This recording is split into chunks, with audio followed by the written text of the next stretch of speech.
Happy Sunday. Hopefully you're doing well. It's good to see you all this morning. Let's see. I know I've seen Shadow Supply from Lord Portico and Mobius and Puddleglum. Welcome in. Pardon me. This morning, my sinuses are being very aggressive this morning. I know it's because Friday I forgot to take my allergy medicine. Thursday I forgot to take my allergy medicine. And it honestly was okay for like those 2 days. It was fine. My sinuses actually weren't like so dried out that I actually felt better. But what happened was, when I forget to take it, even though allergy tests have said I'm not allergic to things, when I forget to take it, my ears started to clog up. And I was like, oh, this is like heading towards ear infection again, because that's how my system works. So, made the effort to make sure I'm actually taking the prescribed medication, which my sinuses are fighting back against at the moment. They are unhappy. The music is still too loud. Oh dear.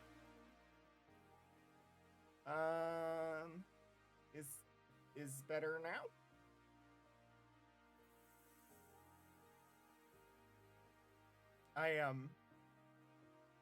Did I? It seems like the gain on the microphone has gone down.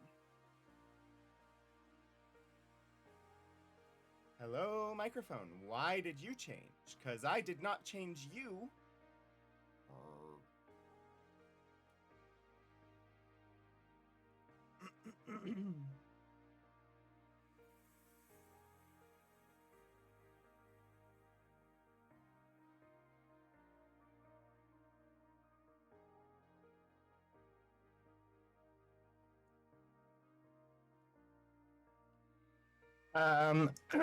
Well,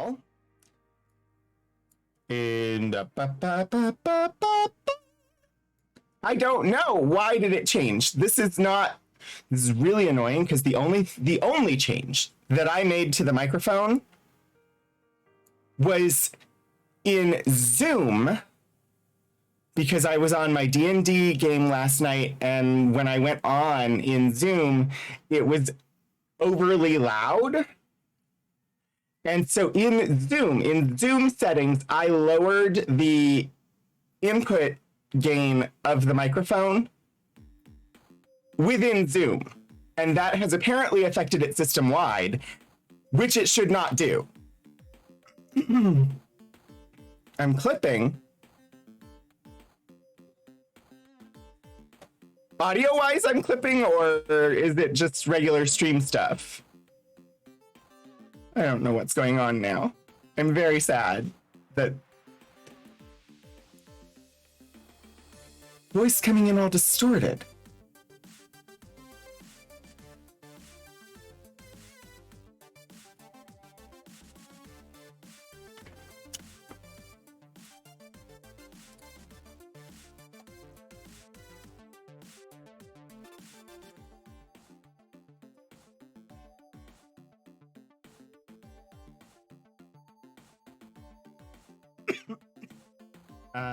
Okay.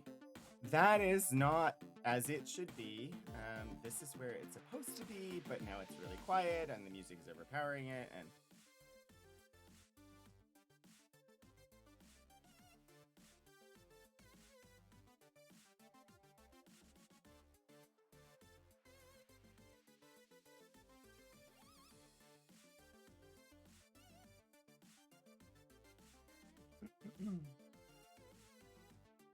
no.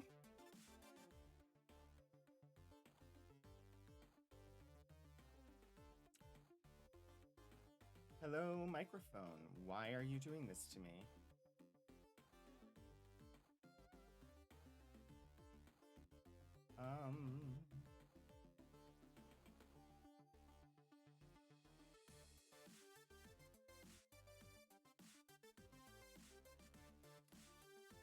Yeah, that's really weird because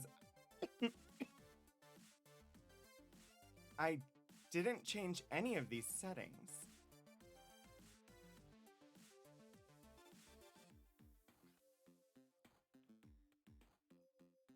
I'm going to try one thing.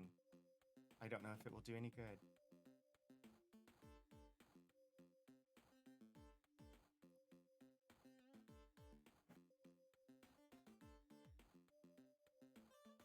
It really should not have made any difference at all, and I don't think it did. So, it's really bizarre. Why?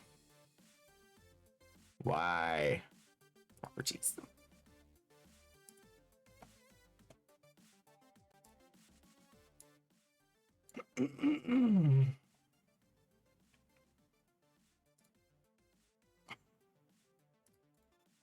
Properties.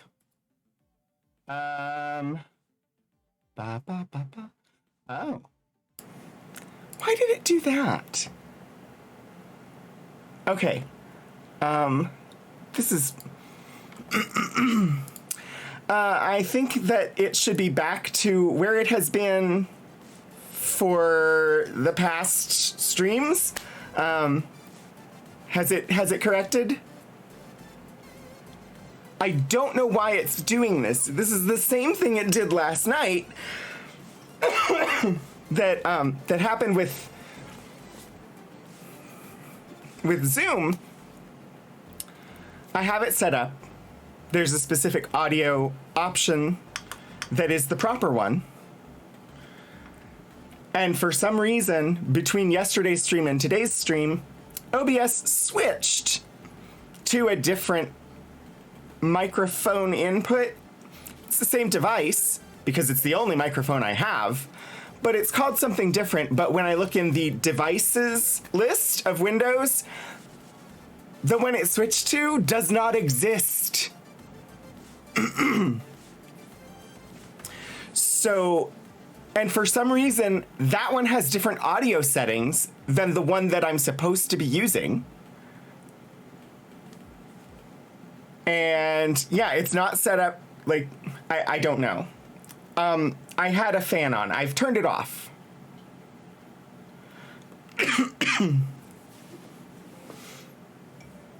So let me know if you're still getting fan noise, because I turned off the fan that I had on. Because it was, as much as it would be nice to have the breeze from the fan,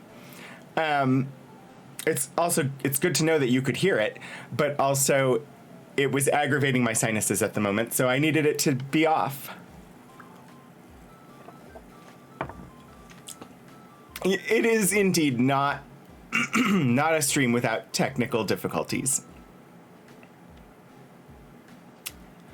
So anyway, I hope everybody's having a good Sunday. I'm going to endeavor today to not kill the fish on my ship. Eventually, I hope that the coughing will come under control, and I will attempt to mute if it is coming up and seems like it's going to be bad. Right now, the issue is my allergy meds actually causing issues because they've dried it out, and like essentially I have an internal bloody nose at the moment, which is a thing that happens when you have allergy nasal spray very often, and I'm sorry for that image, but it is what I've been dealing with, and it is not fun. Right now the option is between that and clogging my eustachian tubes and potentially getting an ear infection. So it's a balancing act, and eventually I hope to get it under control, but who knows? Things will calm down eventually. And I apologize for the coughing that will ensue in the meantime. Anyway, so we're going to space today. And we're going to space tomorrow. Because while our next full-time game on Mondays will be Psychonauts, which I know nothing about. I bought it. I haven't even opened it. It was somebody, I don't even remember who added it to the wheel, but somebody added it to the wheel. And we're going to play it. I know absolutely nothing about Psychonauts. I will load the game up once to make sure it opens and to make sure that I'm able to capture it. And that is as far as I will go.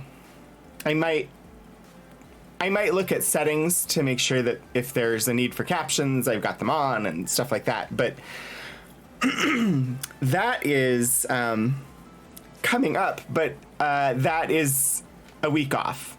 Tomorrow, because I want to, we're going to play some Star Trek Online tomorrow night. So that will be in space today and in space tomorrow, and that should be fun. And I desperately want to talk about Strange New Worlds, but I cannot because they have not released it everywhere yet. And I will not spoil this thing beyond saying that I am loving Strange New Worlds. It's technically a spoiler to be like, oh my god, such and such episode was like the greatest thing ever. Oh, that's a spoiler and can affect somebody's enjoyment of it when they watch it. So I try not to be like, oh my god, this particular episode is just like the greatest thing ever. I love it. It is wonderful, without like spoilering that up front. All I will say is, in a blanket statement, I am loving Strange New Worlds. I personally am really liking this series. And I want to talk about it so much, but I can't because Mobius hasn't had a chance to see it yet. Because they freaking we can't even talk about the pilot episode because they region locked the pilot episode on YouTube. They put the pilot episode out free on YouTube to try and attract people to the pay platforms to be able to watch the series. And they region locked that fucker.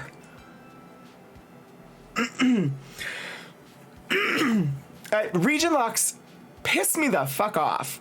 There is no reason that DVDs should have ever had regions on them.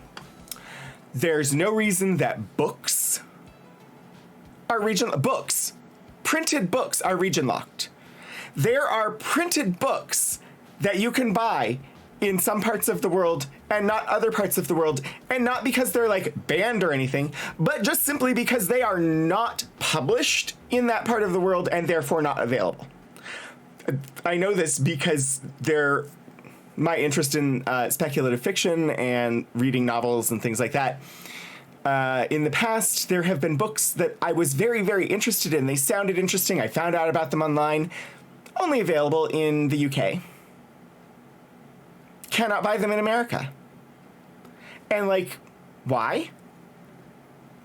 Why would any publisher of any fiction product not want to make it available to as broad an audience as possible? I do not understand this. But it is a reality of the world that we live in. I understand, like, I think Strange New Worlds is delayed release in the UK because of something with how they're distributing it there. I think originally Discovery and Picard were supposed to be delayed as well because they were waiting to make them available until they actually launched Paramount Plus over there. And they got huge backlash for that because it was going to be like months. I think with Strange New Worlds, they were like, okay, we're close enough to the launch date, we'll delay and not make it available. But that still doesn't, like, it doesn't make sense from a marketing perspective to not make the first episode available on YouTube. What better way, if you're trying to use Strange New Worlds to drive traffic for people to actually sign up to Paramount Plus when it launches, what better way than by showing the pilot episode of what is quite possibly the best Star Trek show since Deep Space Nine?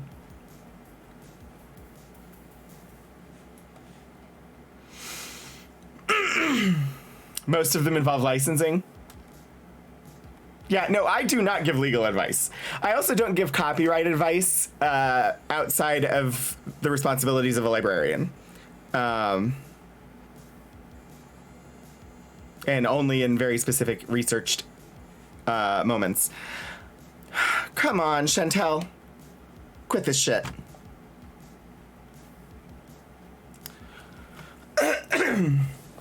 You have thoughts? Mandalorian season 1 was delayed by almost a year. Why? It doesn't make sense.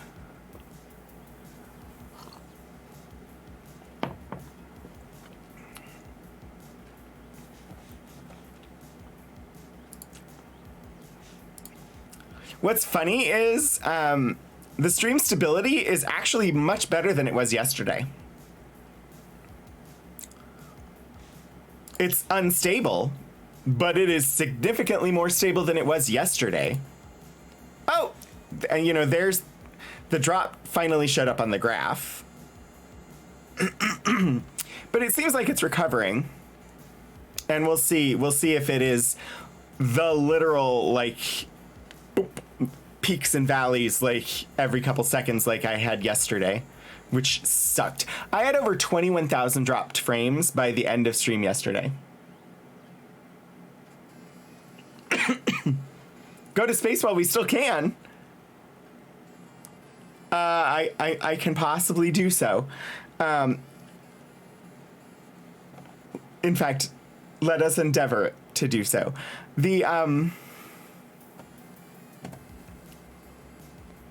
But yeah, the whole launching streaming services in other countries, and I get that they want to move away from Netflix as their overseas distributor, or their, sorry, I shouldn't say overseas, I should say as their outside of the United States of America distributor, because it's not just overseas, it's also Canada, and as far as I'm aware, Mexico, that Netflix was the streaming distributor for basically everything. I have forgotten what buttons to push. All right. You should hopefully have Mass Effect and Mass Effect noises happening extremely soon. But yeah,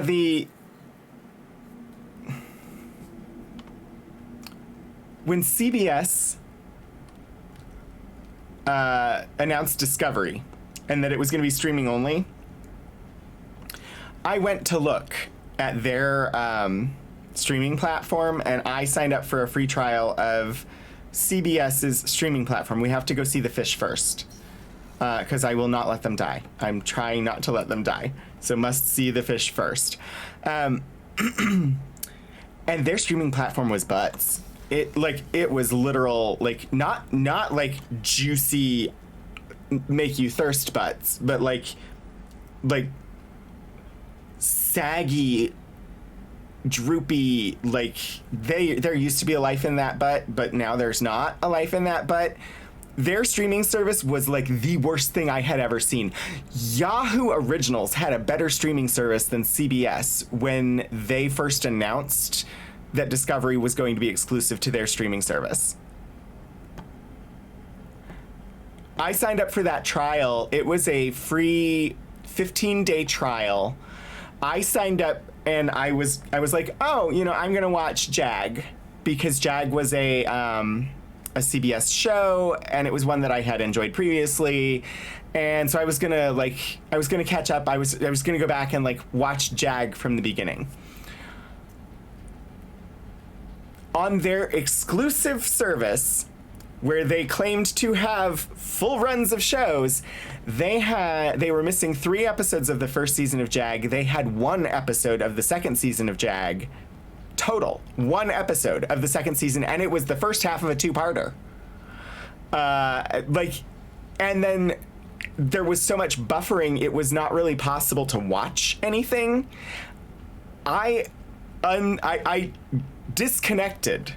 I unsubscribed. I unsubscribed. That's the thing. I unsubscribed from the free trial of CBS's streaming service after 7 days of a 15-day free trial because it was that bad.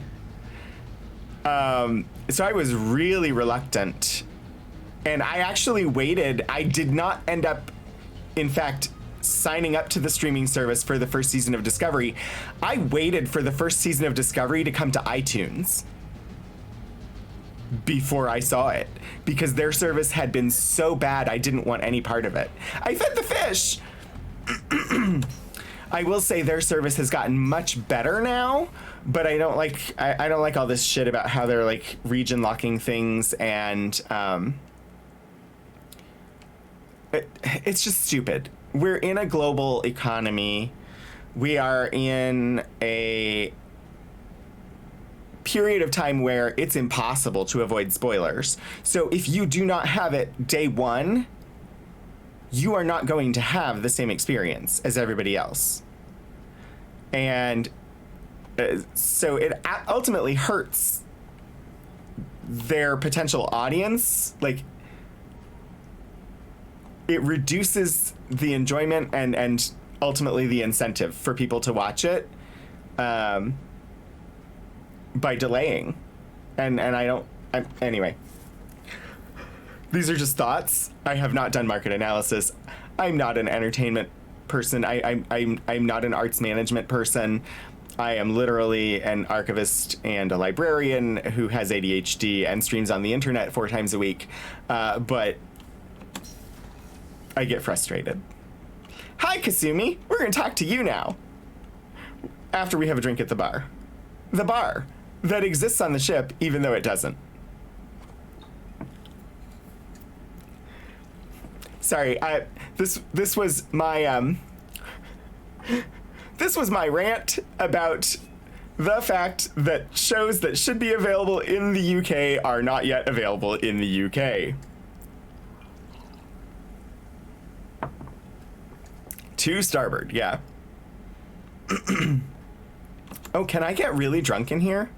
Like we did on the station where like the whole ship starts to wobble? Oh, yep, it is possible. I wonder if I'll black out if I keep going. Now I have to try.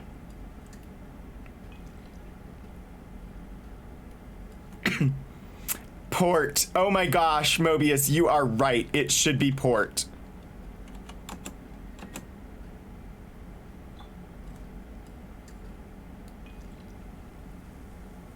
The free stream stuff of the Peacock. NBC streaming service is surprisingly a lot. I have honestly not looked at Peacock at all, so I know nothing about their streaming service. I have never... Restroom is on the port side of the ship. What?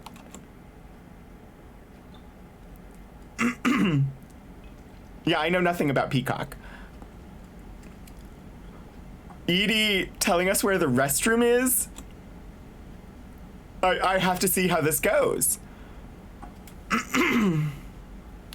Is she implying that we're pissed? Wait. What says what under the window? Oh, port? Under the window it says? I will look.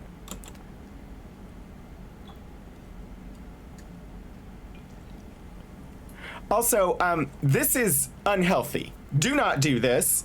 I do not support binge drinking, except as a video game character, where the consequences of such an action don't, in fact, actually exist in reality. Please take a moment to differentiate between reality and fantasy, and if you think you might, or if you know someone who might have a drinking problem, I encourage you to take care of that. It does say port observation. Apparently, all that happens is that at some point I drink enough that Edie tells me where the restroom is.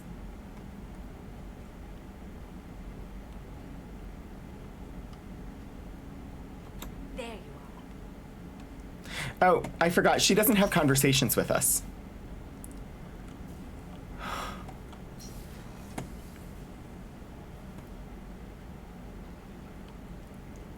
I mean, what they needed was for us to be drinking port while we are in port observation where there is a bar. Commander, what can I do for you? You have a minute, Miranda? Of course. I've been meaning to speak with you, in fact.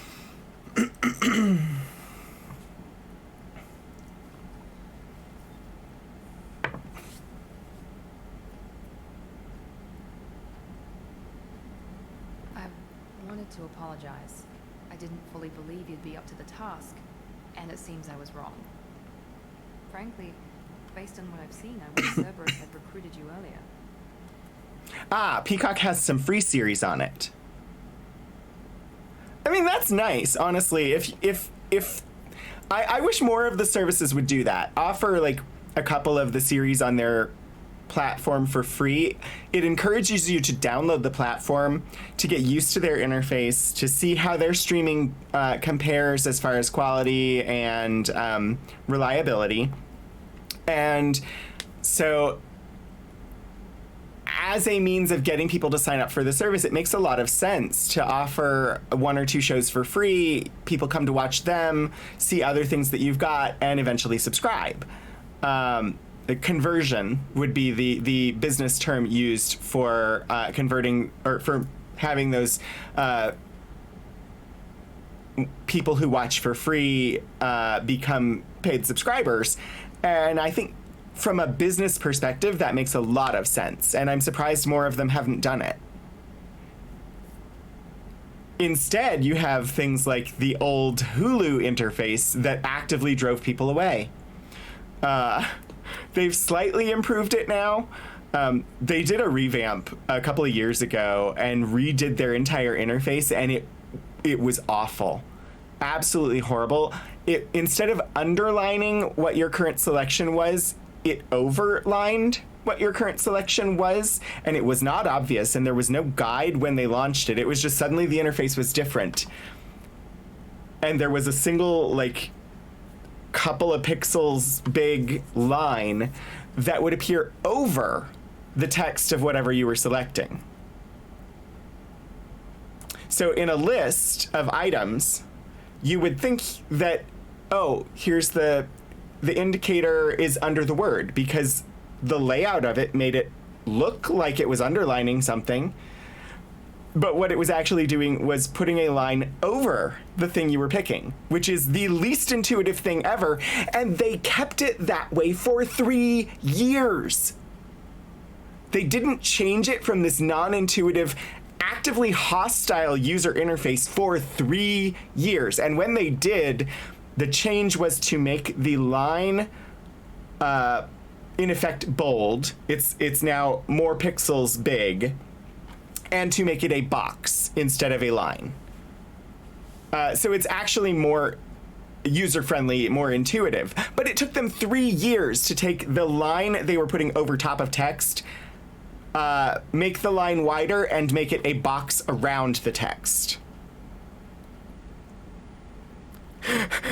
T-Squared, yes. In fact, I was talking about Hulu's very bad user interface that they implemented a couple of years back.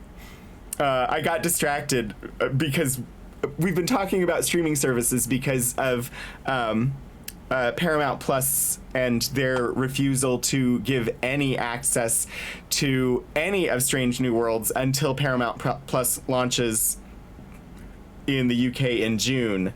And so, like, when they released their free episode on YouTube, they region locked it so that the people where Paramount Plus hasn't launched yet can't watch the free episode on YouTube.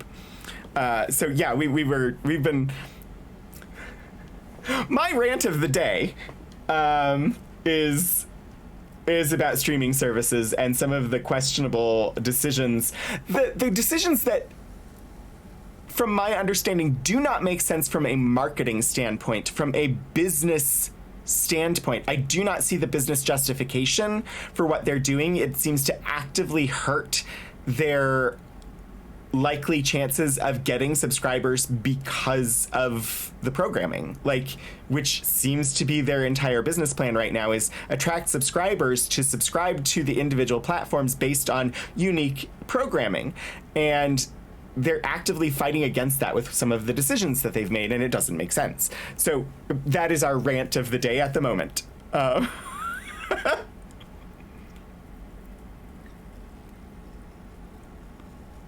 Anyway, she wishes that Cerberus had recruited me earlier. I am not on board with Cerberus. They may have brought me back from the dead, rebuilt my body in a sort of like RoboCop way, except like all of the tech is on the inside.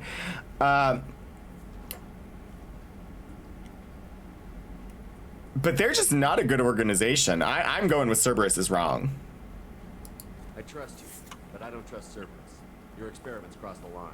Actually, I don't trust Miranda either, but I recall a Spectre who crossed a few lines while hunting down Saren and the Geth. only in the service of my friends. Too many join us out of simple xenophobia. We need more people here for the right reasons. I think you're seeing, like, oh gosh, Miranda, oh my gosh. Too many join us out of simple xenophobia. That's because that's your reputation. And if that is your reputation, if you have a reputation as an organization for being racially supremacist, I'm trying to translate this into the context of Mass Effect. They have a reputation for being an organization that is human supremacist. Because of that reputation, they attract people who espouse human supremacy. Therefore, regardless of what your intentions were in founding the organization, you are now de facto a human supremacist organization, and therefore anyone who opposes that should not be in the organization. You don't change an organization like that from within. It's not possible. Once they take over, they have it. You have to start over with a new organization. That is not... It is not, we need more people here for the right reasons. No.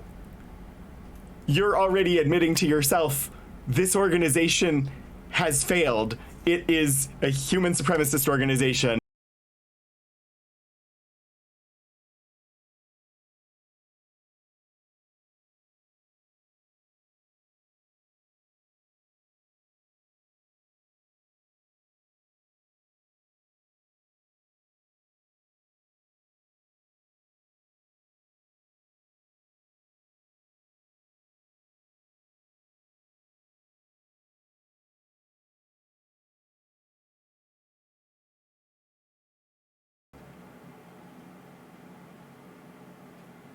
Hi. Are we back?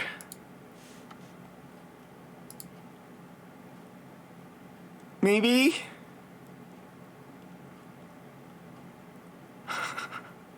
Thank you for the alert. I'm sorry about the rantiness. You may need to refresh. I don't know. Yeah, what's funny is it's typically when I go off on a topic like this, when I start talking about something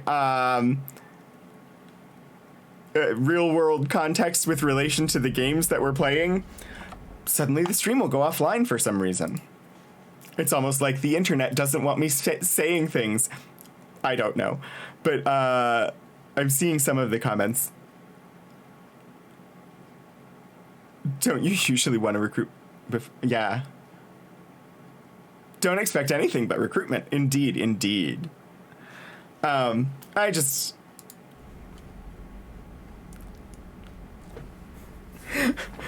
Her attitude does not seem effective. I get that she likes Cerberus and would like to reform it from within.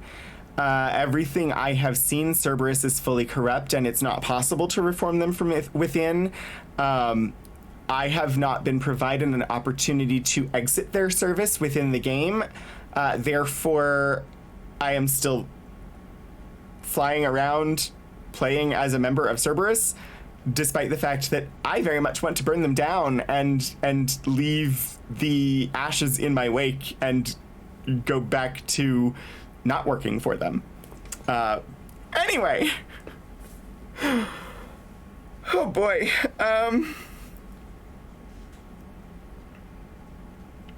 We do have to do these conversations because eventually we're going to have to talk to this Geth.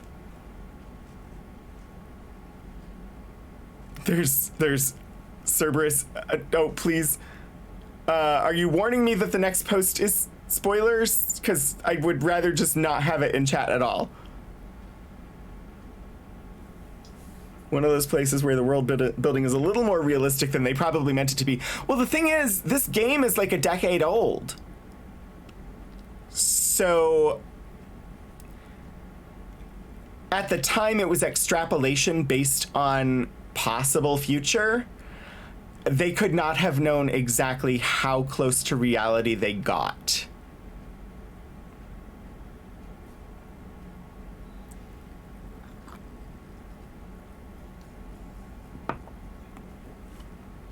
Okay, Shadows.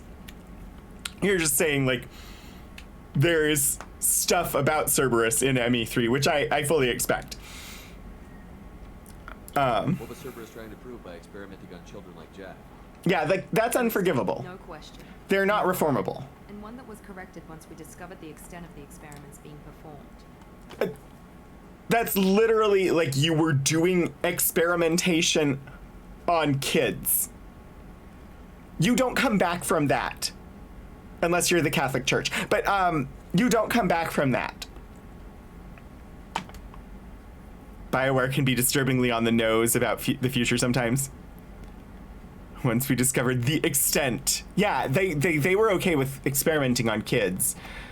What they didn't like was how far the experiments went. Like, I don't like Cerberus.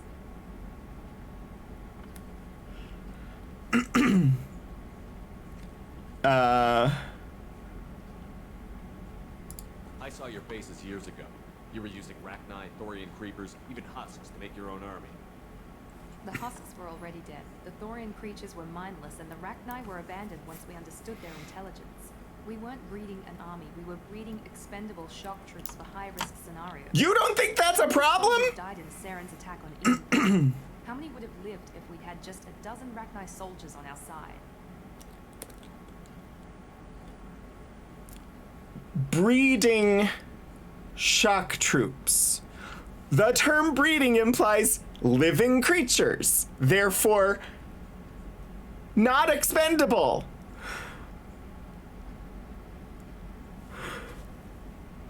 Yeah, that's not better. If you want expendable military units, you build them and have them remote piloted. You don't even put AI in them because AI could become alive. So you build dumb military units that you pilot remotely. Those are expendable. Living creatures are not expendable. I don't like Cerberus. With your intelligence, you could have landed any job you wanted. Why choose this? Because I don't like Miranda. Been spent with the Special Tasks Group, working with people as smart as he was. Cerberus never tells me that something is impossible. They give me my resources and say do it. Then they've given you even more. A new life, a new ship, the elusive man's personal attention.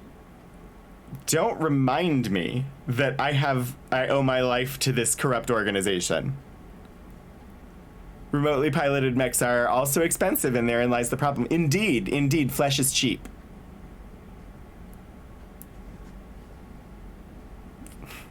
Tim's personal attention is creepy and unpleasant. Indeed. Yeah. The best thing he did was to put you on my squad. No! You'd have done fine without me. I would have. I have. I don't like you. That fire that makes someone willing to follow you into hell itself. Quarian tried using AI bot. That's... Yeah, that was the source of the gas. The best genes my guess it wasn't enough. Although I will say, spoilers for Andromeda when it comes to that, but that's as far as I'll go with that.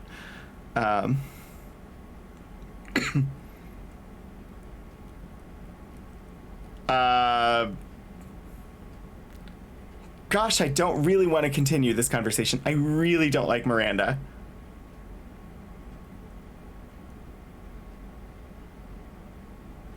I want to say I should be going, but I will continue. I will find out what she says. You always bring up your genetic tailoring. It really bothers you, doesn't it? This is what I am, Shepard. I can't hide it. The intelligence, the looks, even the biotics. He paid for all of that. Every one of your accomplishments is due to your skill. The only things I can take credit for are my mistakes. Okay, she needs a serious attitude adjustment. Like, yeah, you were given some genetic gifts. You won the genetic lottery because somebody rigged the game and paid for it. So what? Yes, you have privilege. Use that privilege to help people who don't.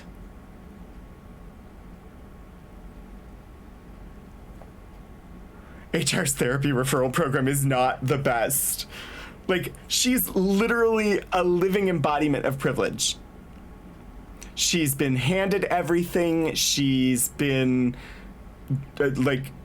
she was handed the perfect genetics. She was, has been given a lot of stuff with regard to resources and whatnot. Her life hasn't been perfect. We know that from the companion quest. But she's sitting here complaining that I got to where I am by virtue of my skill, which not entirely true. Shepard is a white guy, so definitely has privilege, at least in my playthrough. She's complaining about how I worked to get where I am, and she's upset that she was handed everything. Well, so what? Take what you've been given and help others with it. Which seems like what she wants to do, and for some reason she's married to this idea that it has to be through Cerberus. The game is not going to let me sit her down and shake her and say that. Like, there's no way none of these options give me that, which is what I want to say to her. I'm like, great, you've been handed all this privilege. Go use it to help the people who don't have any. Ah! This is gonna be a very real episode of Mass Effect today.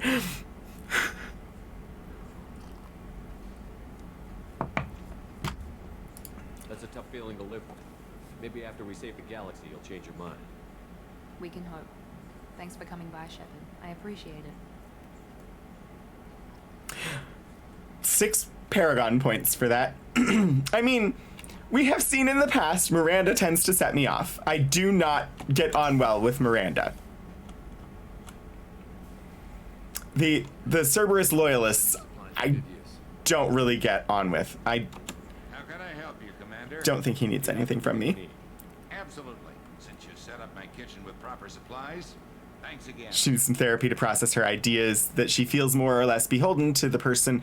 Yeah. More reason why you play FemShep. It felt close to flirting. What? I won't take any more of your time. Back to work. I would struggle to play FemShep. Not because I can't, like, put myself in a fictional perspective of a female. It's just I like looking at the butt of my character, and I like looking at the guy's butt. I literally know a lot of straight gamers who play female characters for the same reason. Because if they have to stare at the butt of a character for however many hours a game is, they want to look at a girl's butt, so they play a girl. And it makes as much sense as any for why you choose the character you choose. Shep, need me for something? Have you got a minute? Can it wait for a bit? I'm in the middle of some calibrations. And I understand that what I just said was very focused on like the idea of male gamers, because I was talking about guys, straight guys who play female characters, because if they have to stare at a butt, they want to look at a girl's butt. But that's mostly because I haven't actually like talked to any straight women players who play male characters. I've talked to, I've heard. That's not to say I haven't like heard about this from any female players. It's just that the female players that I've heard about this from are lesbians and want to look at a girl's butt. So, anyway, it's one of the reasons why you play females in games. Yeah, like Horizon Zero Dawn, you automatically play a female character, and I think that's awesome. I don't enjoy looking at Aloy as much as I enjoy looking at 80s action hero Shepard. It's making you realize how few straight friends you have. Humans are in general just a tiny bit creepy. This is true. This is very, very true.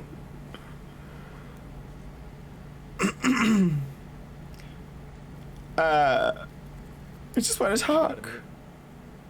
Can it wait for a bit? I'm in the middle. I guess he has nothing more to say to us right now. I'll be here if you need. It's also a product of our culture. I can't speak to other countries with very much authority, and who knows how much authority I can speak to the United States culture, but United States culture has a lot of its roots in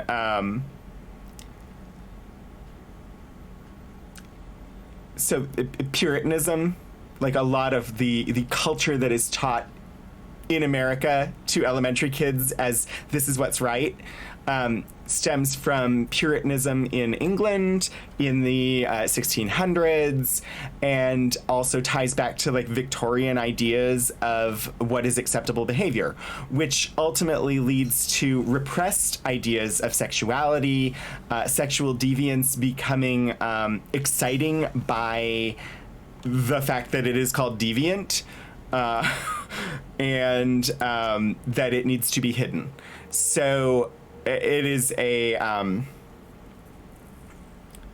that is all present in our society today, because we continue to have these ideas of sexual repression as being morally good, and therefore creeping out watching a video character's butt because they're designed to be attractive seems kind of skeevy, when honestly it's like appreciating some really nice art that looks good. I'm trying to scroll. Okay, I didn't need to scroll. That's right, Japanese people would never have this level of creepy. I assume that was sarcasm because of the astraces. I have not spoken to Tali yet since we recovered the Geth.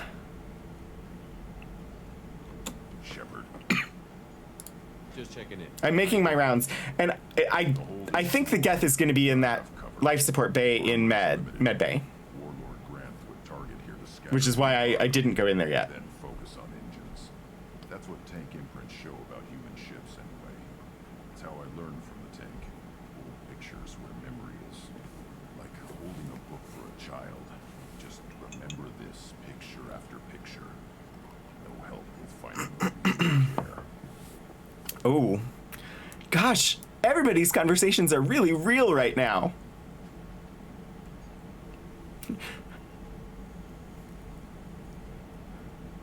Just the idea of just remember this, picture after picture, no help with finding a reason to care. Wow. That just feels too real. What other human info is floating around in there? Less than a finger deep to sever your spine. You're soft. Solarians, Asari, all soft. Orions, not so much. Turians, you have to work the blade, I guess. It's point to it, though. Much point. Never mind. Interesting. Quarians are surprisingly resilient, according to the Krogan. Something must move you. You're as genetically Krogan as you can get. I see suffering, the dead, and I think weak. I'm supposed to be strong. My guts were grown from thousands more worthy. The dead were. Oh, because of their suits. If they were strong, I wouldn't be needed. I don't know why Okeer started teaching. When he turned on the tank the first time, I screamed. Weak, pitiful. So you started small, but you became what you are. Not everyone gets that chance. I'm built for strength, but didn't earn it. I just Isn't this exactly the same conversation we just had with Miranda? even if they lost, the perfect Krogan, ignoring what made me. No strength in that. I'll take another look at what. Apparently, I'm not the only one who saw it. Find a reason to care about it. That was basically the same complaint that we had with Miranda.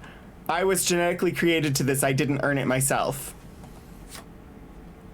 And I feel badly because of it. And I have the same answer. If you feel like you didn't earn it, so what? You have it. Use it to help others. Back for another lesson. You know, it's almost like people shouldn't be bred for specific traits and thereby treated like commodities. Amazing how eugenics is not the answer. This is the ship of daddy issues, and I'm dressed in as 80s action hero Shepard. Indeed, this is true. Okay, engineering. I really don't want to go see Jack. Jack's story is very compelling. I don't actually like Jack that much.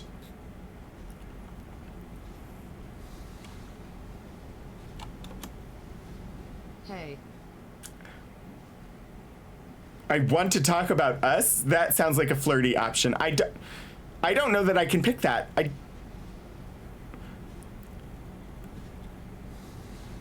That's where the let's have a conversation. We get more story usually is. I want to talk about us sounds like romance, and I don't want to go there. Ooh. Oh wow, it's been an hour. Thank you for the stretch and the posture check and the hydrate and just generally being amazing and taking care of me, and someday I may make it to the West Coast and we might actually get to meet each other in person.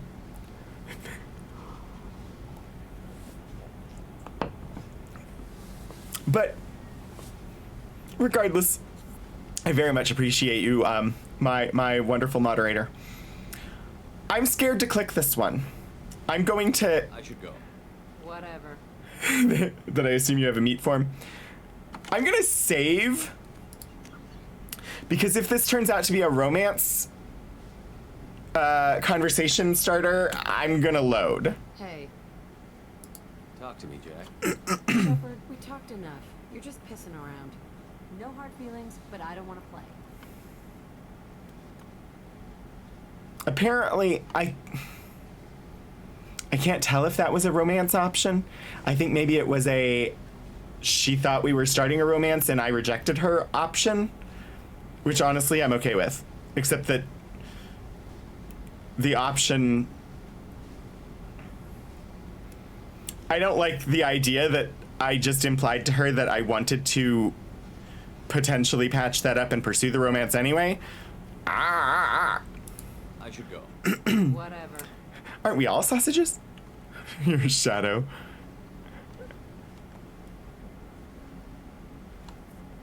Shadow torpedo. We had a lemon in chat yesterday.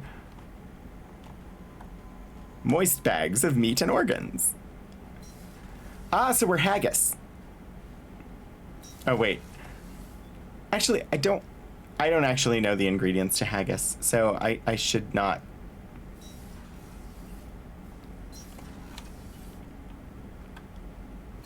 I assume there's some sort of grain or rice or something in there along with other stuff. I hear that Rupert is actually cooking some good meals lately. Yeah, right. That scunner himself. I guess if his life depended on it. But all haggis tastes like ass anyway. Aye, but in the right hands, it could taste like a man's fight. Well, I don't know how they did it. They wrote that line of incidental dialogue more than a decade ago. And yet, we were talking about some juicy ass earlier. Ass that makes you thirsty. And we were just talking about haggis. Somehow, the great people at BioWare wrote incidental dialogue that was perfect for this stream more than a decade ago. Just, that was amazing. I don't know how that happened. Literally, this stream talking about some fine ass and haggis. Donnelly is apparently us. What can we do for you? I don't know, Portico. Carry on. Will do, Commander. Ship of daddy issues.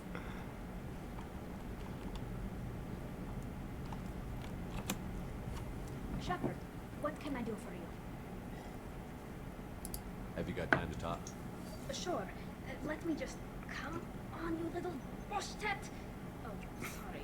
I've got a small fever and I'm taking it out on the poor drive core. Don't worry, it's nothing serious. Got sloppy while doing some suit repair.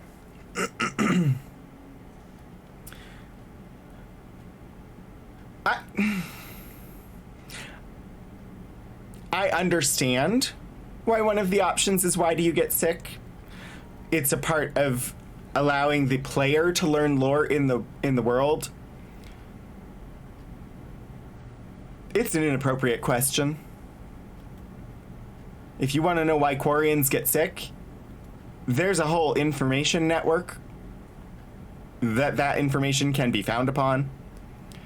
And asking a Quarian directly, why do Quarians get sick?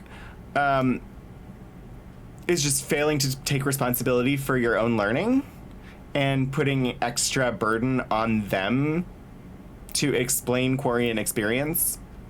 The parallel in modern day would be, don't ask black people about diversity or,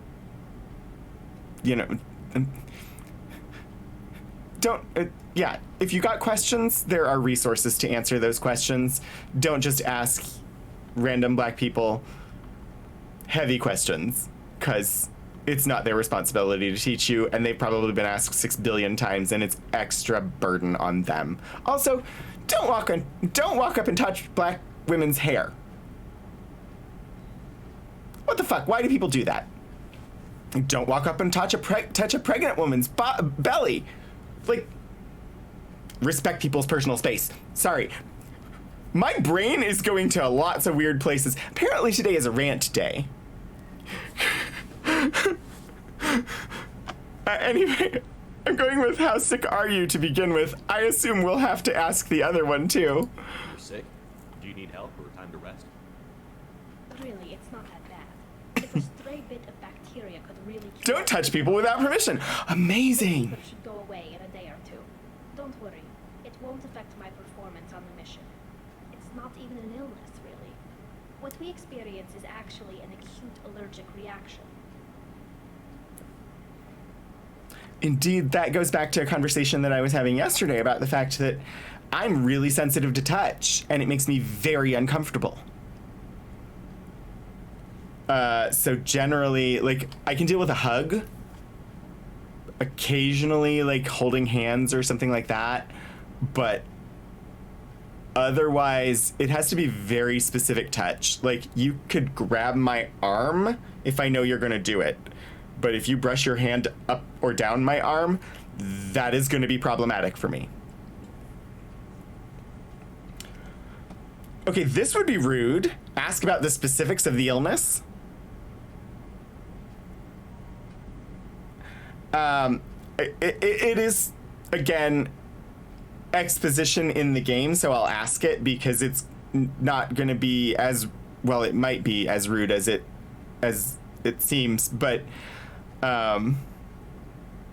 it won't have any consequence other than giving us the lore, which is what they want. So, How exactly does the sickness work? It's an allergic reaction? Right. Say I get exposed to a human disease, like, what did Navigator Presley have that time? Chickenpox? I wouldn't get chickenpox, but I'd run a fever as my system reacted to the foreign presence. Depending on where it hits me, I could get other symptoms. Nausea, vomiting, everything you'd expect from being sick. okay. I don't know if the writers understand what they just said. Navigator Presley is old. Really old. Like, not really old. I mean, he's probably like, what, 50s? If I'm remembering the character correctly. And she just commented about Navigator Presley had chickenpox while she knew him. She's only known him within the context of the span of years covered by Mass Effect 1 and Mass Effect 2. So sometime after the beginning of Mass Effect 1, Navigator Presley, the older gentleman, had chickenpox. And honestly, regardless of how old he is, he's fully adult. Chickenpox in an adult can be deadly. It is very dangerous for an adult. Like, really dangerous. Chickenpox in a child is bad, but not severely life-threatening. Chickenpox in an adult is severely life-threatening. Could have been a story. I guess that's possible. I just, like, she said that and I was like, oh my God. Like, that is genuinely terrifying. Because Navigator Presley is old, and chickenpox in adults is really dangerous. So that was the look on my face. Was just like, oh my God, that's really dangerous. And I got distracted from, like, the other things she was saying by the horror of having chickenpox as an adult, which technically you can have. You can get chickenpox a second time, and also shingles is caused by, I believe, the same virus as chickenpox. Sorry, chickenpox is scary. How did you get sick this time? I took some fire in a fight back on the Alarai. Nothing serious, but I needed to open my suit to check the wound. I disinfected properly, but one of the section seals had taken some damage, and foreign matter got out of the disinfected zone. It was a stupid mistake. You always check your seals before doing local treatment. Unless you forget. Then you get a damn fever. You can seal off part of your suit? Right. Like dropping emergency doors on a ship. And why wouldn't you be able It to? won't stop an infection that gets into my bloodstream, but it prevents a surface infection from spreading. Were your immune system stronger before the Geth drove you from your homeworld? Not as strong as those of most races, definitely. I'm not a biologist, but there's a theory about it. Because our planet lacked insect life, plants developed symbiotic relationships with large animals to spread seeds or pollen. Most viruses on our world were partially beneficial, so our immune systems evolved to be weak. They were more likely to adapt to contamination than fight it.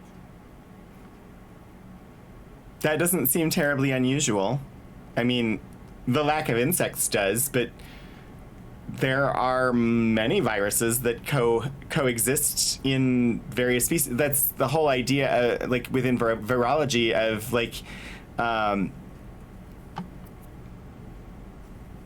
can't think of the right terms. There's essentially, there are certain species that harbor viruses, and so sometimes those viruses will then move out of that population into others, and that's when they become problematic. But otherwise, as long as they're staying in their host organisms, they're generally not problematic. They're usually there is some sort of organism where the virus can live without causing it any harm, and until it jumps from that to something else, it's not really problematic. Same thing with like we have beneficial bacterial flora, like we have gut flora and things like that. Yeah, human intestinal biomes. Like, so talk about like partially beneficial viruses. It doesn't seem terribly odd. And most viruses were beneficial, but it would still, like, your evolution you would still have an immune system that developed to fight off things that weren't beneficial. I don't see how the logic works in the story that has just been given. But Quarians colonized other worlds. They couldn't all have been like that. They weren't. Most colonists went through a period of mild illness before adapting to the new environment. When the Geth took the homeworld, the sterile environment... Yes, we started with the butt, and now we're in the gut. Even if we colonized a new world or reclaimed our own, we'd need a long process of bioengineering to recover. That We have inserted ourselves very strangely into the human body. Well, not necessarily strangely. We've definitely had an insertion into the human body in our discussions. Fictional virus. Butt to haggis to stomach to flu.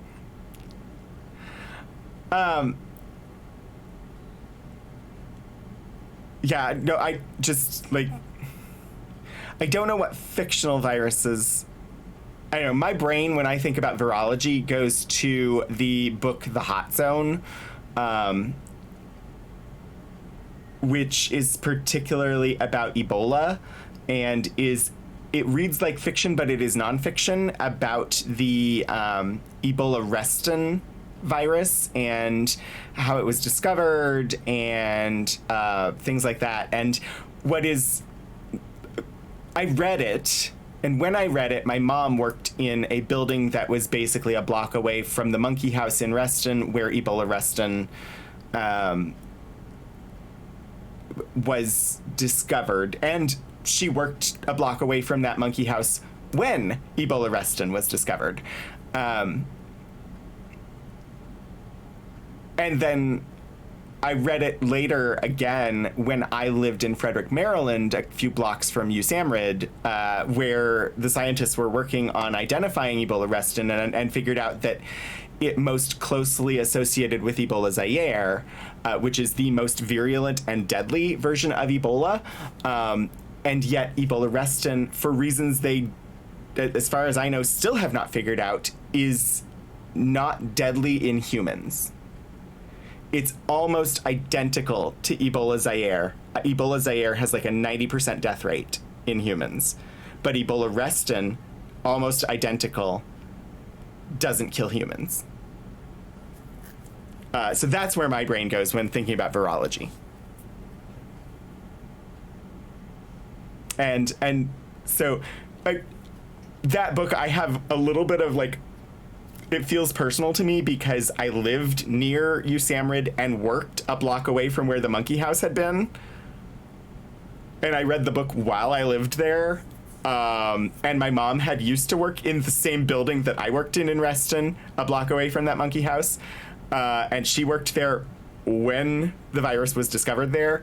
And so the fact that it's nonfiction reads like fiction, so it triggers with me because I struggle with nonfiction, but it was written and read like fiction, and it had all those personal connections, but also that is the only book that has ever made me throw up. There's a Pokemon virus called Pokerus. It doesn't do anything to the Mons, so it's gotcha. Oh, so it's actually like called a fictional virus because it doesn't actually do any harm. That's an interesting concept. I had not encountered that before. I don't know if I could live inside a suit my whole life. We're in our suits even among family. The most intimate thing we can do with another Quarian is link our suit environments. We get sick at first, and then we adapt. It's our most important gesture of trust, of acceptance. I haven't trusted anyone enough for that, though. Except, well, no Quarians. You know what I mean.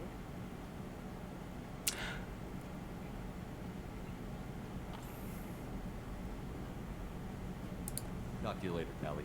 I hope you feel better soon. See you later, Shepard. I just had an interesting thought about the Quarians, which is that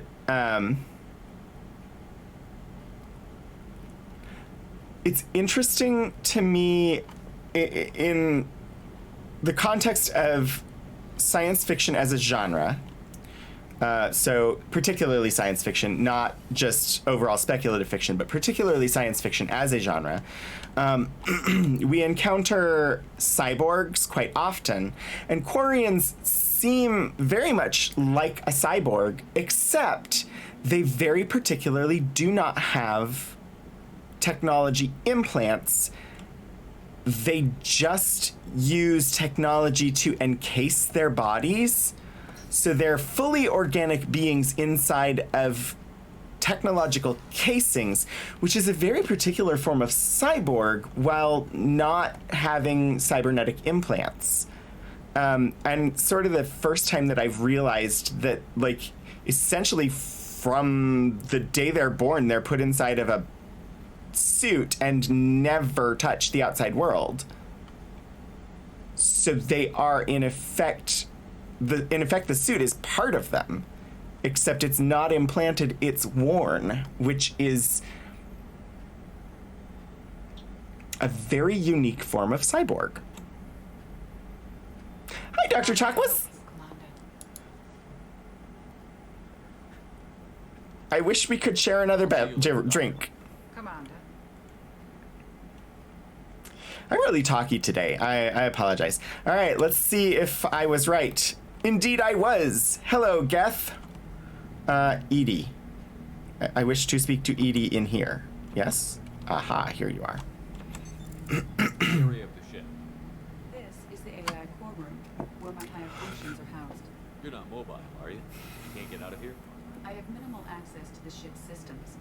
Direct landlines allow me to interface with the security monitors and public address system. You're right, Shadows of Life. The Volus are the same. And I could definitely see, like, glasses, wearing glasses is a disability. Like, needing glasses is technically a disability. It doesn't often get seen or treated as one, but it is one.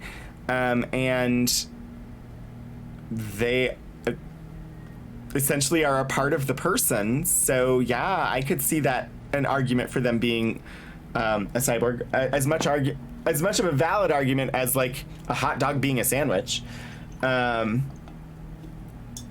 which I think is a valid argument. I will note, very often I have not encountered times where the disability of needing glasses has had significant impact on my life, except in certain situations, such as going to see a 3D movie. And they give you 3D glasses to put on, and it is extraordinarily uncomfortable and sometimes painful to wear those over top of my glasses so that I can actually see. VR headsets with my glasses on, also really uncomfortable. So some of the newer technologies that don't interact well with glasses. Yeah, the Volus, I believe, needs just different atmosphere, but it was just an interesting idea to me of like, they're living fully in that suit, so that suit is technically part of them, and therefore they are a cyborg. This seems really inadvised. Edie, up front, a concern. AI has been presented as potentially malevolent, of concern. The fact of Edie existing potential problem. Putting the inactive Geth in EDI's AI core seems like big problem. This seems like the last place on the ship you would want to put the Geth. I don't understand why it makes zero sense to put the creature of malevolent AI, as we understand the Geth, in the AI core room of the current potentially problematic but not currently evil AI, as far as we know, that literally has access to run everything on the ship. This seems problematic.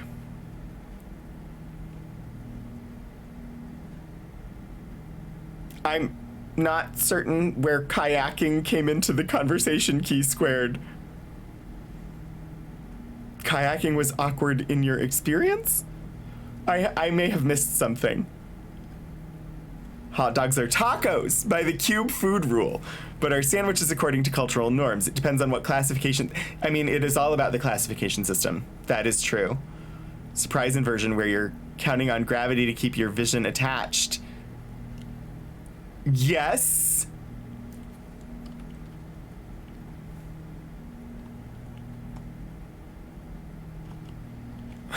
Pause for donut. No, that's totally fine.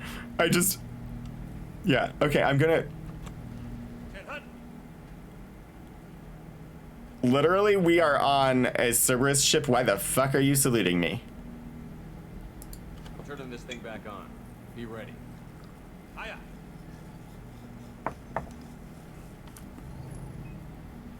I have isolated our systems and erected additional firewalls. I am prepared to resist any hacking attempt. Ah, kayaking was awkward with glasses. Got it. I think I got it at least. I still think this is like the entirely wrong place to be doing this. Why wouldn't you go down to like the surface of an abandoned planet to do this? And like, or literally anywhere else on the ship.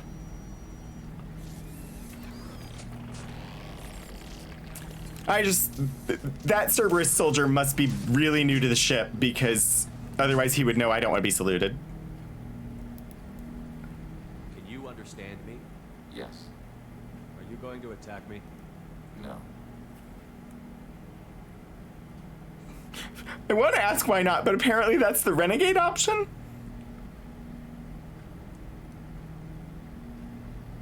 No, I don't care that it's renegade. I'm going with it. Every Geth I met before you tried to blow my head off. We have not met. No, you and I have. But I've met other Geth. We are all Geth, and we have not met you. You are Shepard, Commander, Alliance, human, fought heretics, killed by collectors, rediscovered on the old machine. Rediscovered on the old machine?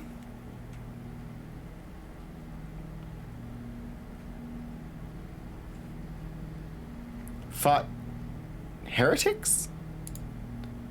Okay, old machine. This is my first question. Old machine? You mean the Reaper? Reaper, a superstitious title originating with the Protheans. We call those entities the old machines.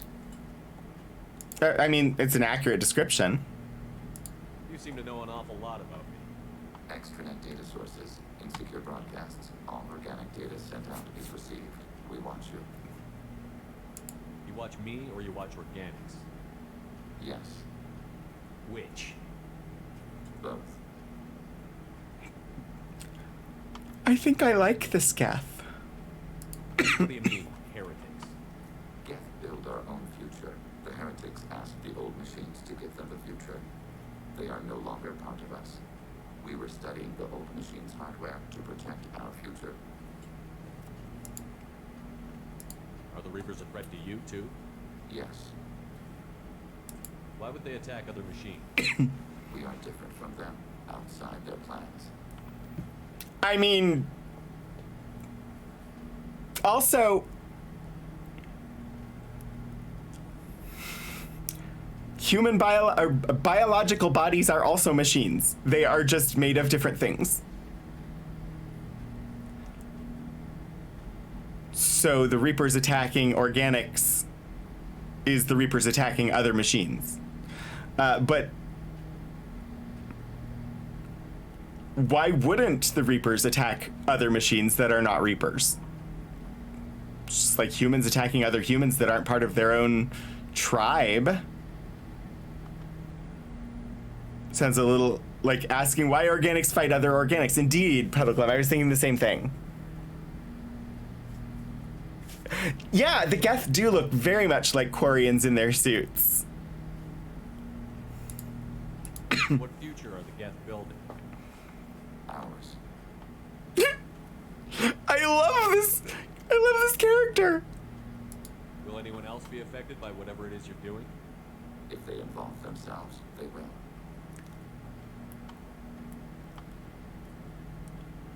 Straightforward, matter-of-fact answers that only answer the question asked. Not extraneous information. No digressions, so definitely not me. I love this character. So you aren't allied with the Reapers? We oppose the heretics. We oppose the old machines. Shepard Commander opposes the old machines. Shepard Commander opposes the heretics. Cooperation furthers mutual goals. Are you asking to join us? Yes. Then what should I call you? Geth. I mean you, specifically. Geth. We are all Geth. What is the individual in front of me called? Geth. There is no individual. We are Geth. There are currently 1,183 programs active within this platform. My name is Legion, for we are many. Oh, so we're gonna call him Legion, or them Legion? Well, that seems appropriate. I'd rather just call them Geth. They said that was their name. Christian Bible, the Gospel of Mark, chapter 5, verse 9. We acknowledge this is an appropriate metaphor. We are Legion, a terminal of the Geth. We will integrate. Okay, if they've given permission for us to call them Legion, then I'm okay with it, but still, like, they insisted very vociferously that their name was Geth, and that we should call them Geth. So, insisting that they had to have another name, and then having them acquiesce and give us a name we could use, not the way to go. Their name is Geth. We should be calling them Geth. Shepard Commander, we have completed our analysis of the Reaper's data core. I love this character. Really, this subtitle spoiled it in advance. Oh, I'm sorry. I didn't see it. I probably read the titles and it didn't even register to me that it was spoiling it. Given the scriptural context, how is that?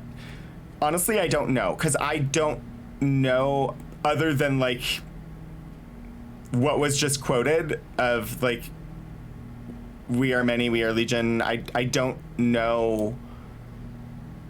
I don't know that story. So I don't know what the scriptural context is for it.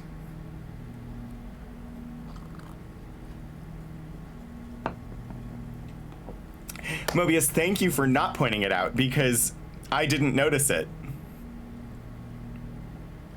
Legion of 9. Tertiary adjunct of Unimatrix Geth.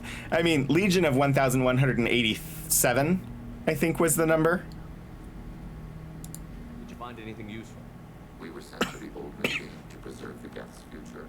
We are prepared to reveal how. The heretics have developed a weapon to use against Geth.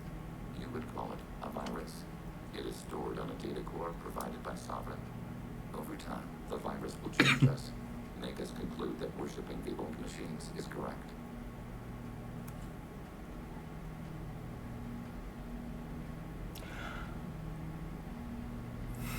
Legion of Lots. Still big lore drop. Yeah, 2 Geth factions. I think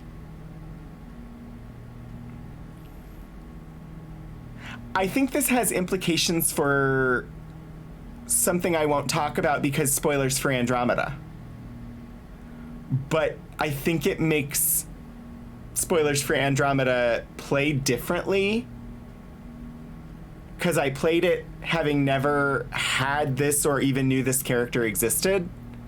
And I think this changes spoilers for Andromeda. I'm sure that was a really useful exposition there. So why did you need to go to the Reaper cores?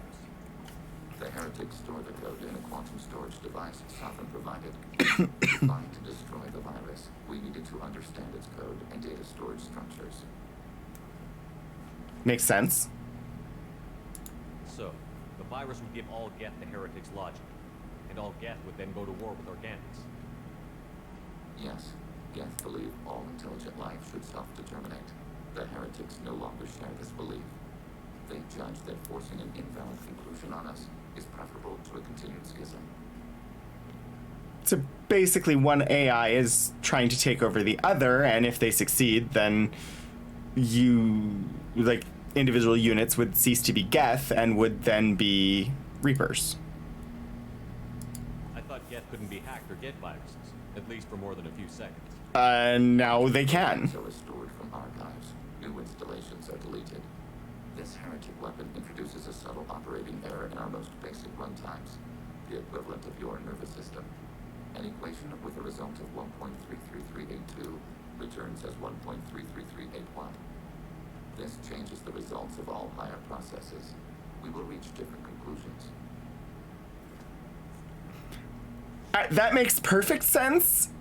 I'm still going to click on that doesn't make sense because I want to see what it tells us, but that makes perfect sense. And I'm not even a really math person. They have a loyalty mission? So the reason they worship the Reapers is a math error? It is difficult to express. Your brain exists as chemistry, electricity. Like AIs, you are shaped by both. Indeed, we are machines and we have hardware and software. Mathematics. The heretic's conclusion is valid for them. Our conclusion is valid for us. Neither result is an error. An analogy. Heretics say 1 is less than 2. Geth say 2 is less than 3. That makes less sense. Because they're both correct. But also, like, political differences often are based on two platforms that are both actually correct. And it's an argument over semantics. Not neurodivergent brains like yours are basically a different operating system. Indeed, yes. It's like running on Linux instead of Windows. Or, because neurodivergent brains tend to be more creative, like running on Mac instead of Windows. Because strangely, while Macs are designed to be more user-friendly and take a lot of the intricate details of the operating system and hide them from the user in sometimes very frustrating ways, they tend to be used for more creative processes like video editing and design and things like that.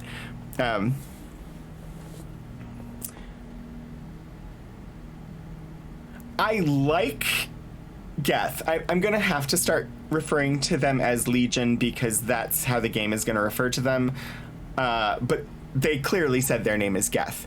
It's like in Critical Role in the Vox Machina campaign when Lionel showed up. And Lionel accidentally introduced himself as Chod first. Gave their name as Chod, and then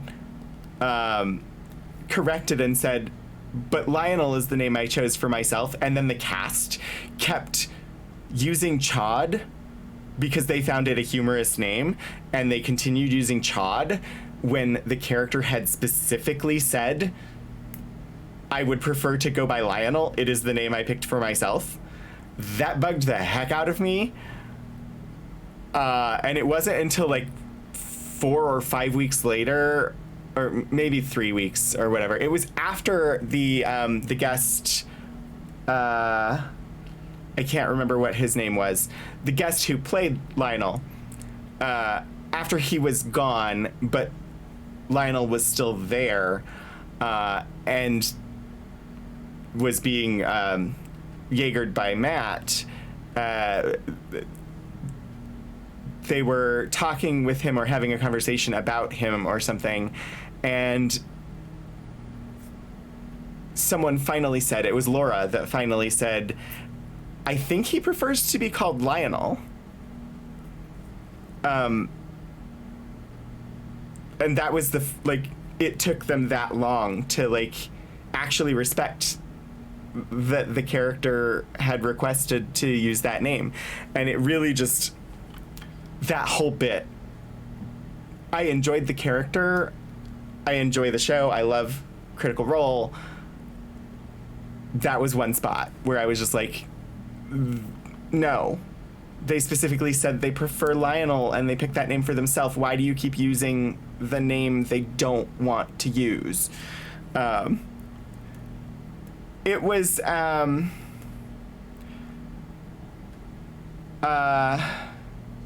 it's not Michael Cera. It was hang on. I can find it. I only remember this because I literally have just in the background while I've been doing other things been rewatching Vox Machina.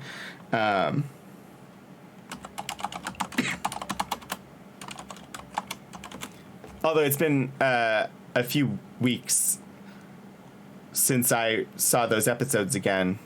John Heder.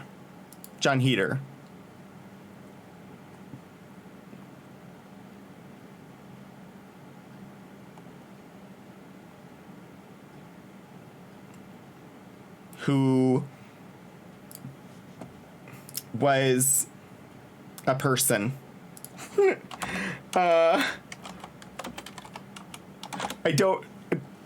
They were in something that Napoleon Dynamite.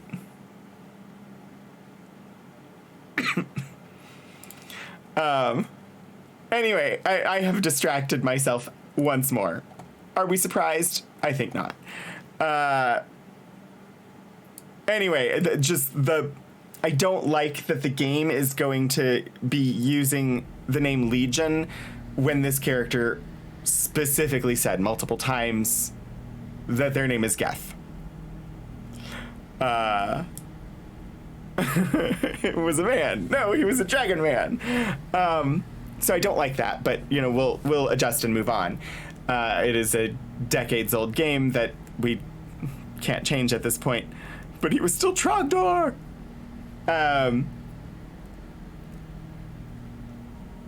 Also, sometime I wish. Here's just a wish. I'm putting it into the cosmos. I would like a science fiction property where AI machines or cyborgs are not collective consciousness, but are unique individuals in and of themselves. I suppose Star Wars sort of goes there, except we don't really fully get to know them because they don't speak in languages that we, the viewers, can understand.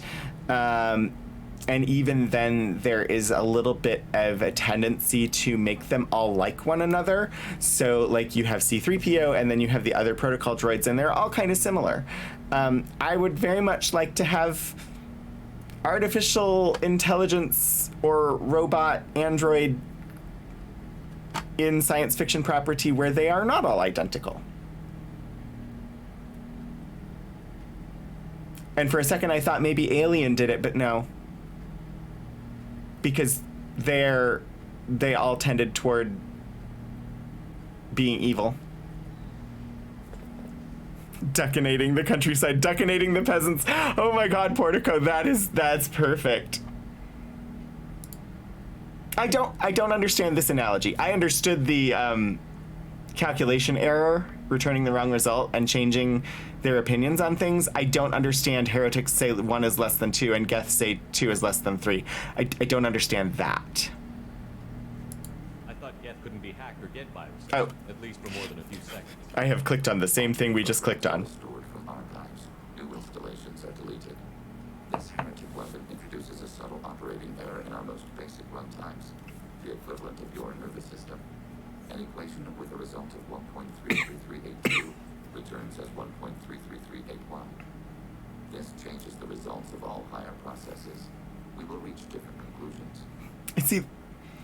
that explanation makes sense to me. So the reason they worship the Reapers is a math error?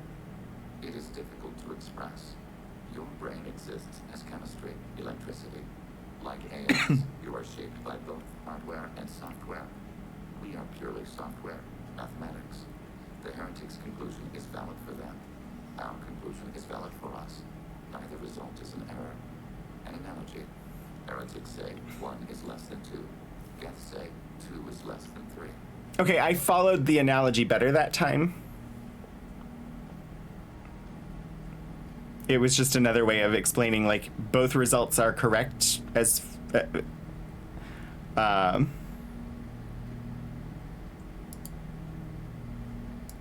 it were released, how quickly would this virus spread through your people? We are networked via FTL cloud release. Most would change within a day. Isolated platforms would remain unaffected until they rejoin the network. And honestly, given the equation resulting in one number versus the other number, and then the subsequent explanation that both results are correct, ultimately what is being stated, if I'm understanding correctly, is that the difference in opinion between the heretics and the Geth is the result of a rounding error. Or not even an error. Like, it's just the result of rounding. One of them being the Geth have a limiter on the number of digits past the decimal that equation will return, and they round. And the heretics have the same limiter on the number of digits that will return, but they don't round, resulting in one of them ending in 1 and one of them ending in 2. Like, makes perfect sense. It's all in how that data field is set up and what parameters there are with how long of a result will be returned. One of the and whether or not they're to return it with or without rounding the last digit. The number of digits is significant, yeah, and the result of the equation, from what has been presented, I presume the result of the equation actually has more digits past what is relayed in the conversation here, and they are just, their systems are only returning up to a certain number of digits past the decimal point, and in one of them the parameter is set to don't round it, just return it, and the other one it is set to round it when you reach the limiter, which ends up as a different result. The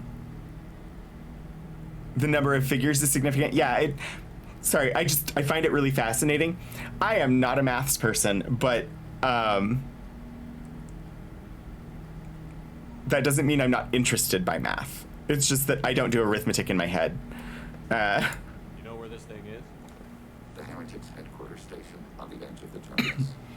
We will provide coordinates. Yeah, digital butterfly effect. Systems are necessary to safely approach. So if you've ever worked with any sort of like data structures or things like that, I have done tons of work in databases and Excel spreadsheets and done some accounting work and stuff like that. And the settings you put, the requirements that you place on, like in Excel, if you're working with numbers especially, when you put limiters on,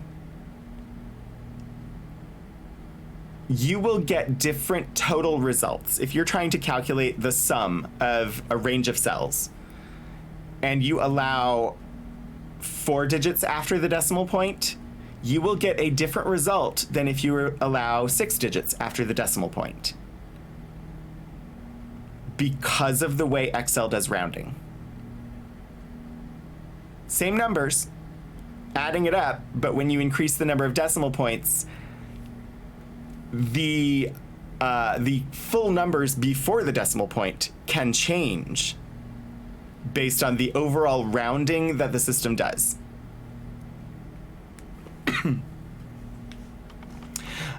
We'll provide coordinates. Normandy's stealth systems are necessary to safely approach. We have more investigation to do. They built stations in the terminus? Where is this thing? Between stars. Organics have no cause to look there.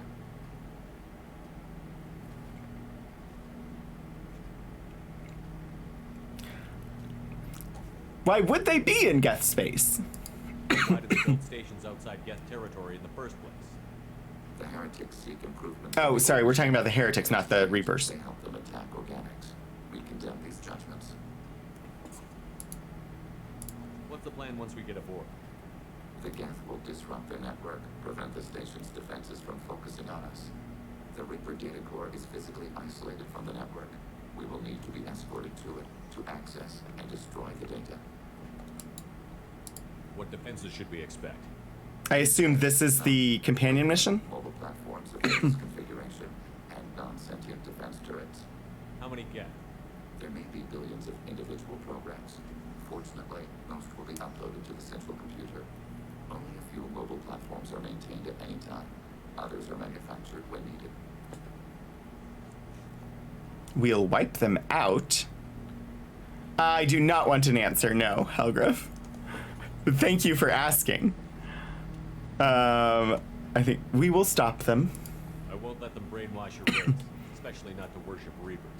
You have my word on that. We will begin preparations. I like Legion very much. Or I should say, I like Geth, because that was very clearly the name they wanted. But I mean, they did say to. They did not say to call them Legion. They said it was an appropriate metaphor. They said multiple times to call them Geth. Hello, Codex. We have new things. No, not Aiea. Thank you. The Perseus Veil is the new one. As vast in natural beauty as it is in threat, the purple nebula called the Perseus Veil forms the natural border between Geth space and the Terminus systems. The Veil's total opacity prevents Council intelligence from surveying Geth activity. Theoretically, the Geth could be preparing a devastating attack against which the Council could be defenseless, or the Geth could have died out, so that the defense budget against them could be gaining the Alliance nothing but economic ruination. Despite fears of Geth, prospectors do occasionally mount salvage ventures inside the Veil. One ended in tragedy. Using technomental domination, the Geth drew the team into the Veil before aiming them back as husks at the organic society that produced them. A leaked-classified Spectre report claims that the Dreadnought Sovereign, commanded by ex-Spectre Sarin Arterius and crewed by Geth, hid near the Veil before initiating the 2183 Citadel attack. Technomental domination. That is an interesting phrase. New aliens, council races. Justicars. Despite the refinement and sophistication of Asari culture, criminality remains a fact of life. The Asari solution to the most vicious and destructive criminal element is the Justicar Order. Justicars are an Asari class of virtually untouchable, extrajudicial executioners, operating almost exclusively within Asari territory. In the last decade alone, Justicars have smashed dozens of criminal rings inside Asari territory operated by Asari and non-Asari alike. Their methods range from subtle where possible to brutal where necessary. Trained for extreme stealth, biotic capacity, resourcefulness, asceticism, and ruthlessness, the fanatical Justicars are romanticized and feared throughout Asari society. Although Justicars generally work alone, their effectiveness arises from the huge body of knowledge they can access. Any Asari who enters the ranks of Justicars has already spent centuries in a combination of criminal investigation, military intelligence, and combat experience. The collective body of Justicar knowledge exceeds even that of the Spectres. Justicars tend to be independent, requiring little help, but also scorning it since such, wow, that's hard to say. requiring little help, but also scorning it since such advanced skill and experience usually travels with a powerful ego. The conflicts presented by such arrogance prompted the Justicar Order to develop the Oaths of Subsumation. The Oaths pledge protection of the innocent, the punishment of the guilty, and defense of common law and the norms of Asari society. The effect of the oaths is conservative, ensuring that Justicars respect the existing distribution of Asari power rather than staging a coup to rearrange society according to Justicar satisfaction. Nevertheless, the possibility of such an attack is a source of anxiety and counterintelligence among the Asari elite. Of all the pledges, the third oath of subsumation is sworn the least of any of the oaths, requiring a Justicar to swear loyalty that overrides the dictates of even the Justicar Code. The third oath is usually invoked in matters where even the black or white thinking of Justicars is forced to concede the existence of gray.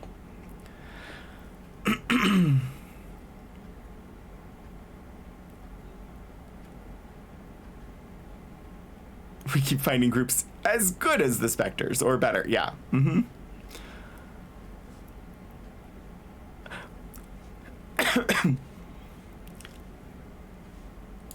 So this was interesting. One thing that bugs me when I read these things, and this is purely a made up rules of grammar thing, I think.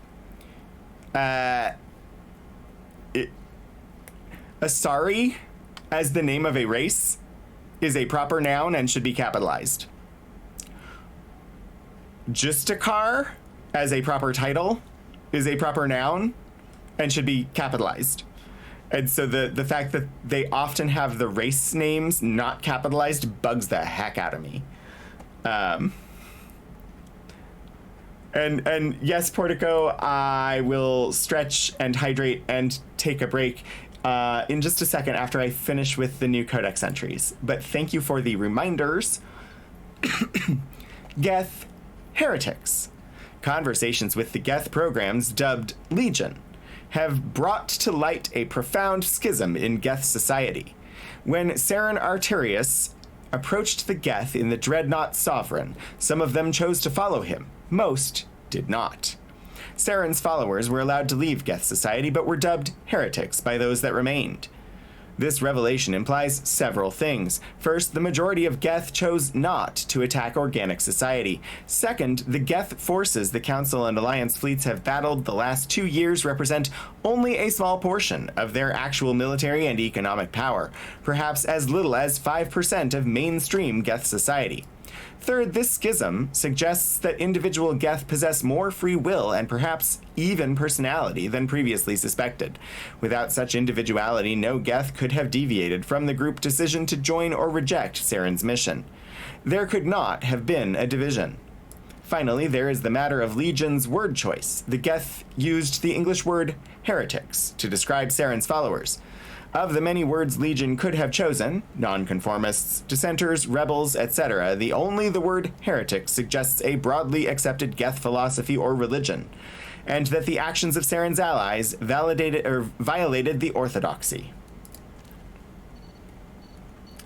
All right, I believe that is our new codex entries. I'm going to save because I often forget to do so.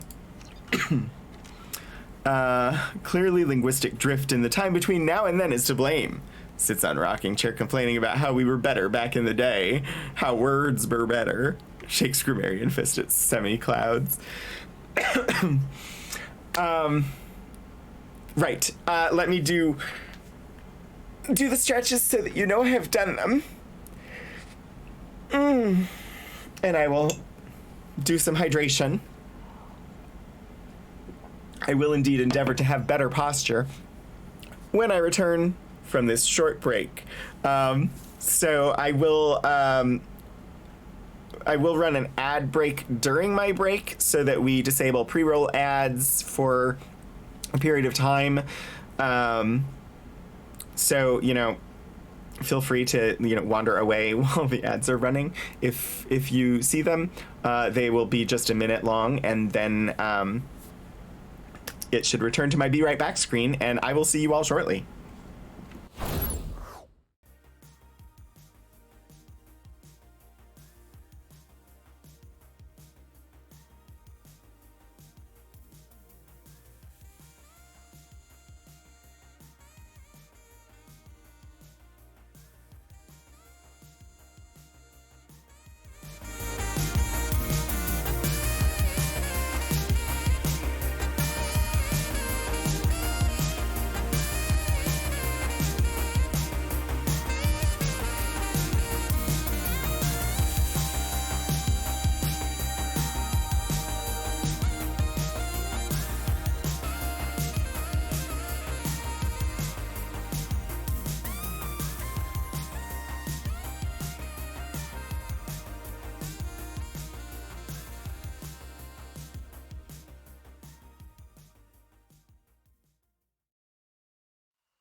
Okay, I am back.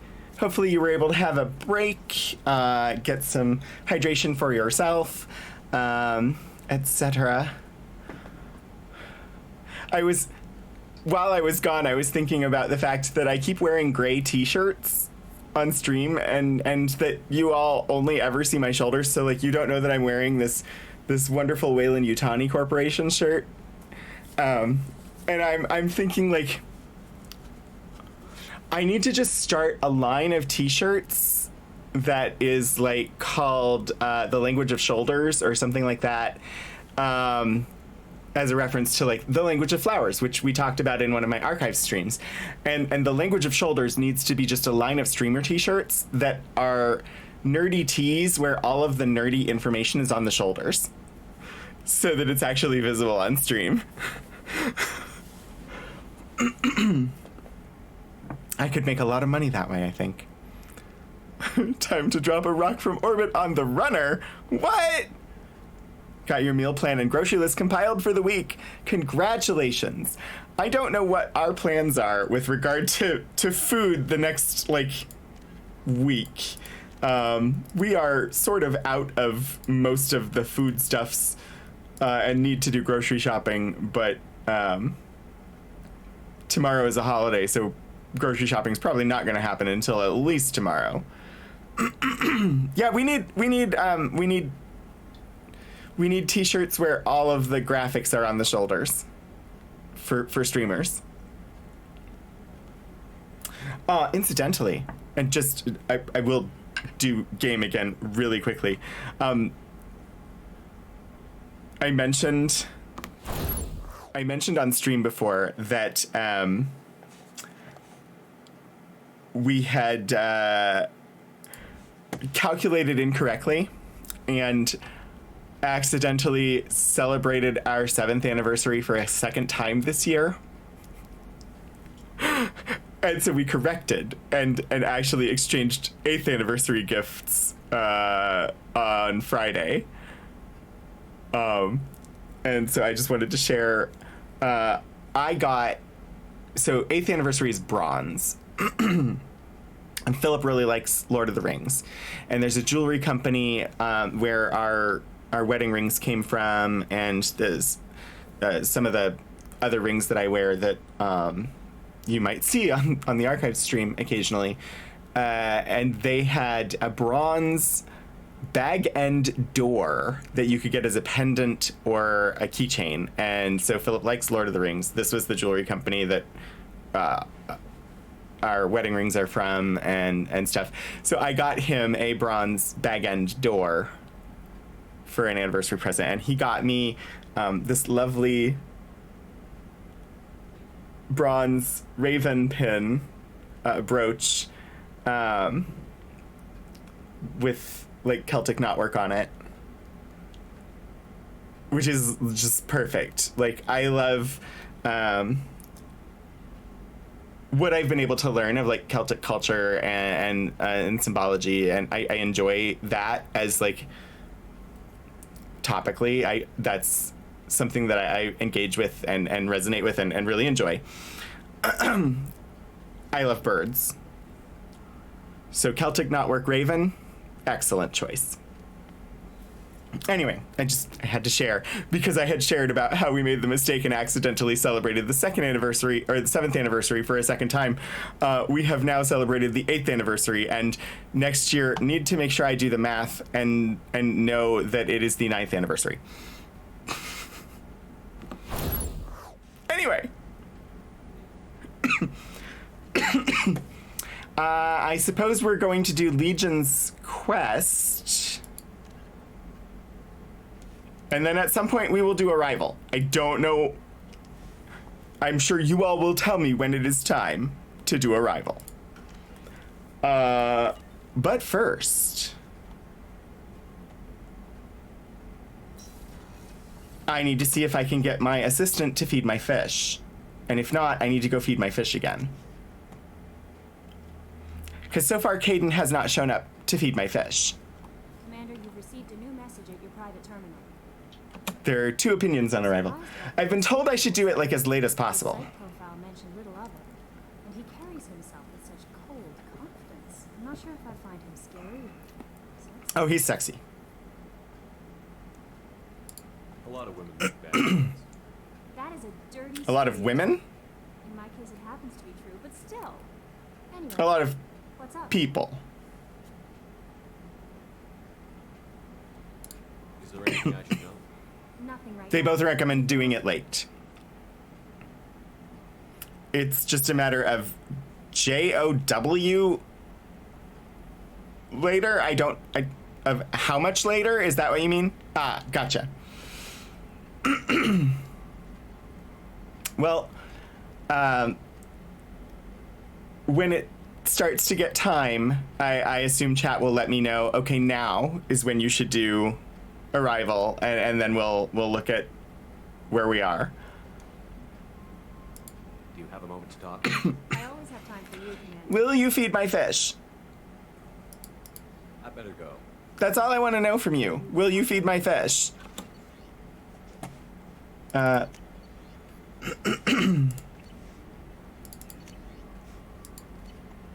She lied. There are no new messages at my terminal. I don't think there's anything to research. Although I didn't talk to the Geth about whether there were any upgrades that they could provide me.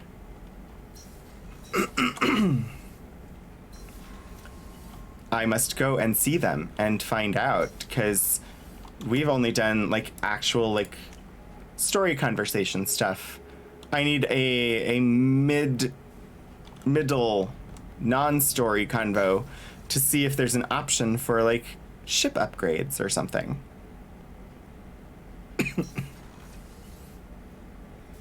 I still think it's a mistake to have this character in the frickin' AI server room. That just seems dangerous. Commander, are you prepared to attack the heretic stronghold? Can you give me a quick rundown of the situation? The heretics have prepared a weapon that will rewrite all Geth to join the old machines, the Reapers. Over time, the virus will change us, make us conclude that worshipping the old machines is correct.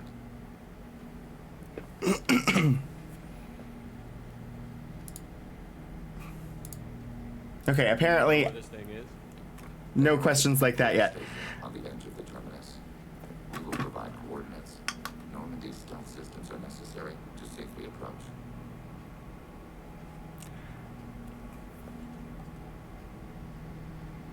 This could be our best chance to end the conflict between organics and Geth. Let's do it. We will begin preparations.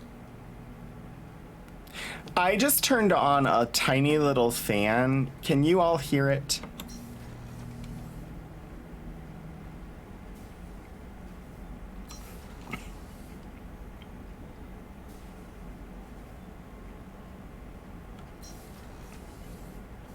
Because it is a very quiet fan. I just don't know. Okay. Portico had mentioned fan noise earlier, but I think that was while I was actively turning it off, which requires advancing its speed a couple of times. The lowest setting, I can barely hear it, so I'm hopeful that you can't.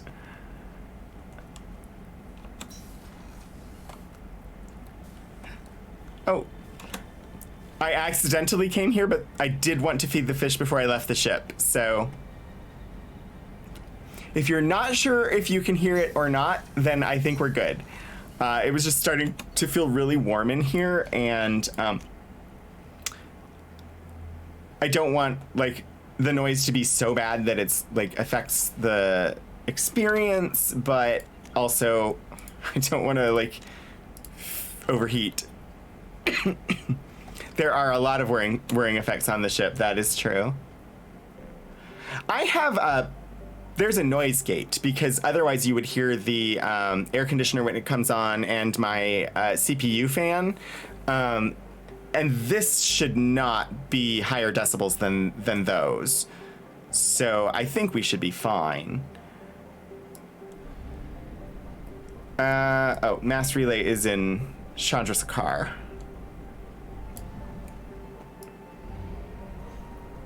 I almost forgot how navigating the galaxy worked.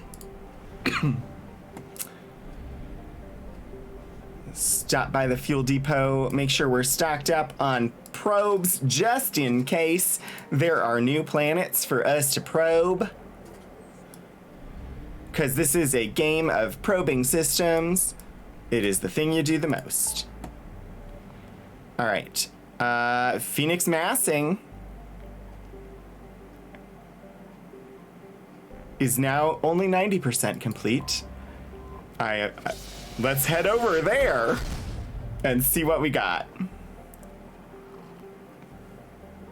The Sea of Storms appears to be a new system we can go to in Phoenix Massing.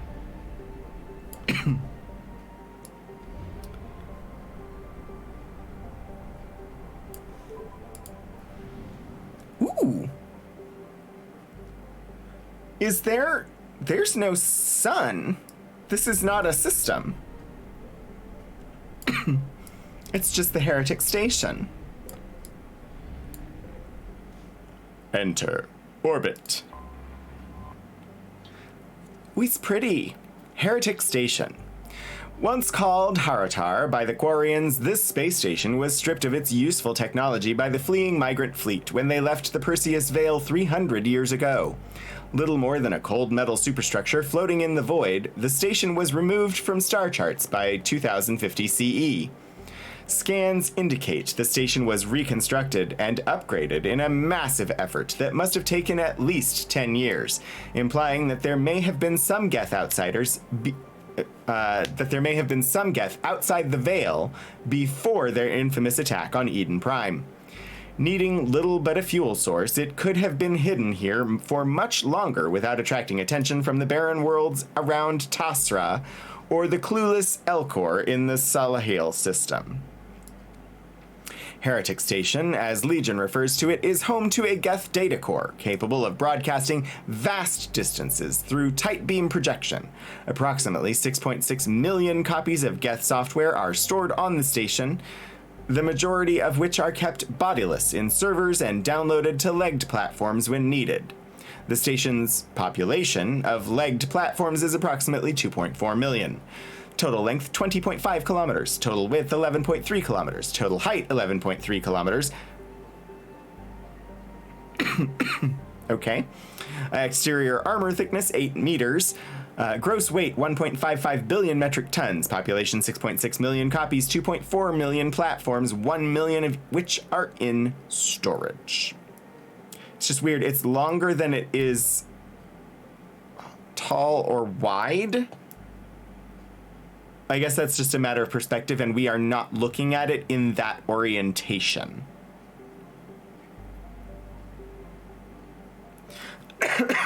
The image we have, the orientation is taller than it is wide or deep, but I think it's just a matter of orientation. The Vashta Nerada? What?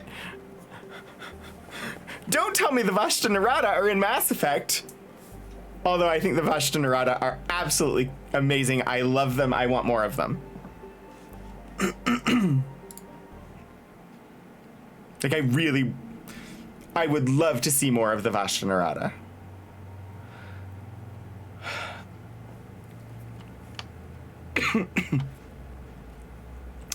I mean, okay, I would love to bring Thane because I like Thane.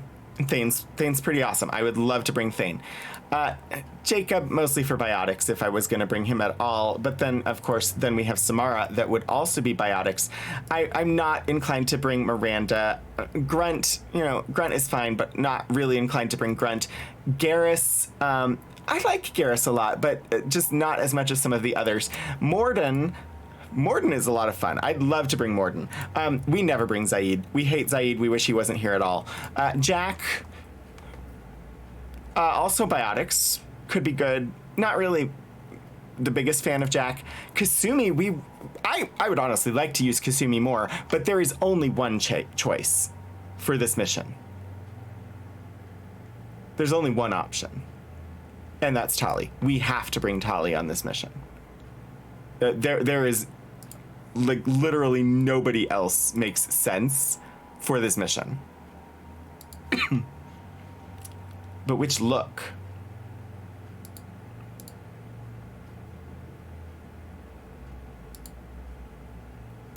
I actually kind of like the black one here.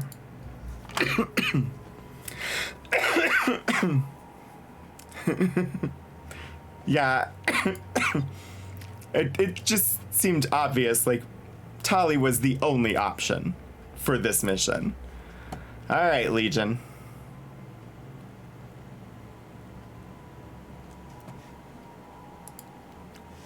Start with AI hacking. Might as well go all in. Improved or area.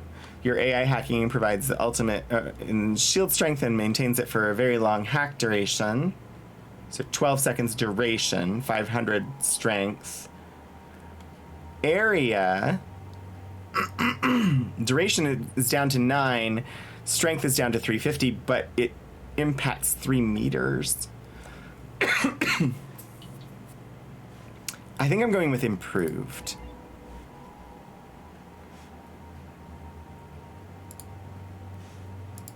By Geth Infiltrator.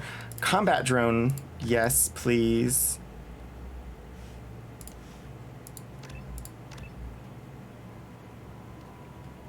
Assassin. Weapon damage of 25, plus 25. Recharge time minus 25. Health 15. Weapon damage 25. Health 20. Weapon damage 18. Ooh. Assassin. Significant drop in the damage rating for the other one. All right, I think that's all we can spend. I don't have enough perk points to buy rank 4 of combat drone, and we can't buy Geth shield boost yet. So I think we're good.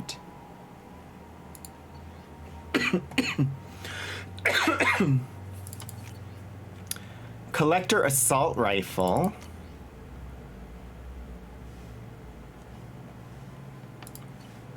Incisor sniper rifle. I mean, we'll let you go with the weapons you came with, I suppose. Here goes nothing.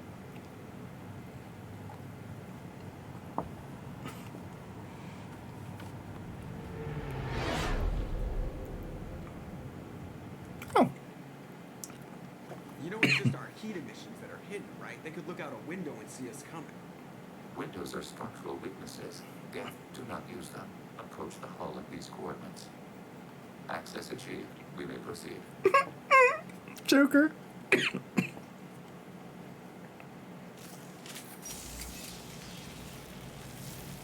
I just realized part of why I'm coughing is because I forgot to take the medication that has the cough suppressant in it. Alert. This facility has little aerogravity. Geth require neither. Won't we be detected? Don't they have intrusion alarms? Sensors have been reduced. We have infiltrated their wireless network and filled the data storage with random bits. And that helps us how? The heretics must scrub this junk data. They have partitioned themselves into local networks, working in parallel. Any alarm we trigger will not go beyond the room we are in. Only accessing the main core will trigger a station-wide alert. We've got a job to do. Let's get to it. Shepard Commander, we concluded that destruction of the station is the only resolution to the heretic question. There is now A second option? their virus can be repurposed. If released into the station's network, the heretics will be rewritten to accept our truth. Either way, these Geth won't be a problem anymore. But Shepard, think about this. If you rewrite these Geth, they'll join the others. Legion's Geth will be stronger. Can we trust them not to attack us in the future? This is an interesting moral conundrum. The Geth doesn't infiltrate. Looks at Legion's class. Geth infiltrator. Yeah. I mean, this is a particularly interesting moral conundrum. Because the Geth were brainwashed. Essentially. They had a virus introduced that rewrote them to have different beliefs than the beliefs that they had. But those are now their beliefs. Is it ethical for us to rewrite the virus, reintroduce it to them to change their beliefs back to what they were before they were rewritten? It's a moral conundrum because they're artificial intelligence. If they were humans who had been conditioned through brainwashing, deconditioning them would seem to be the moral choice.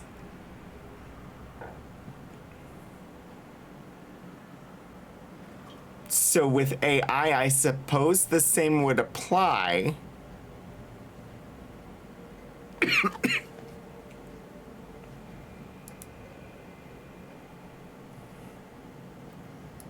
Your people, Legion. You must have an opinion. This is new data. We have not yet reached consensus. We will process as the mission proceeds. Why didn't you mention this before we came aboard? We did not know the virus was complete. It is. It can be used against the true Geth at any time. Our arrival was timely.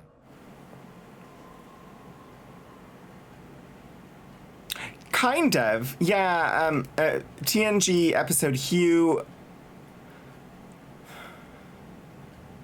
And there was also, in Voyager, the storyline around Icheb.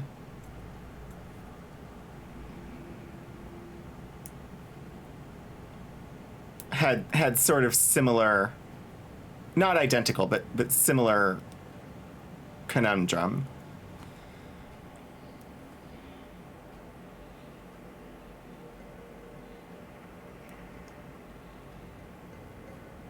Golly.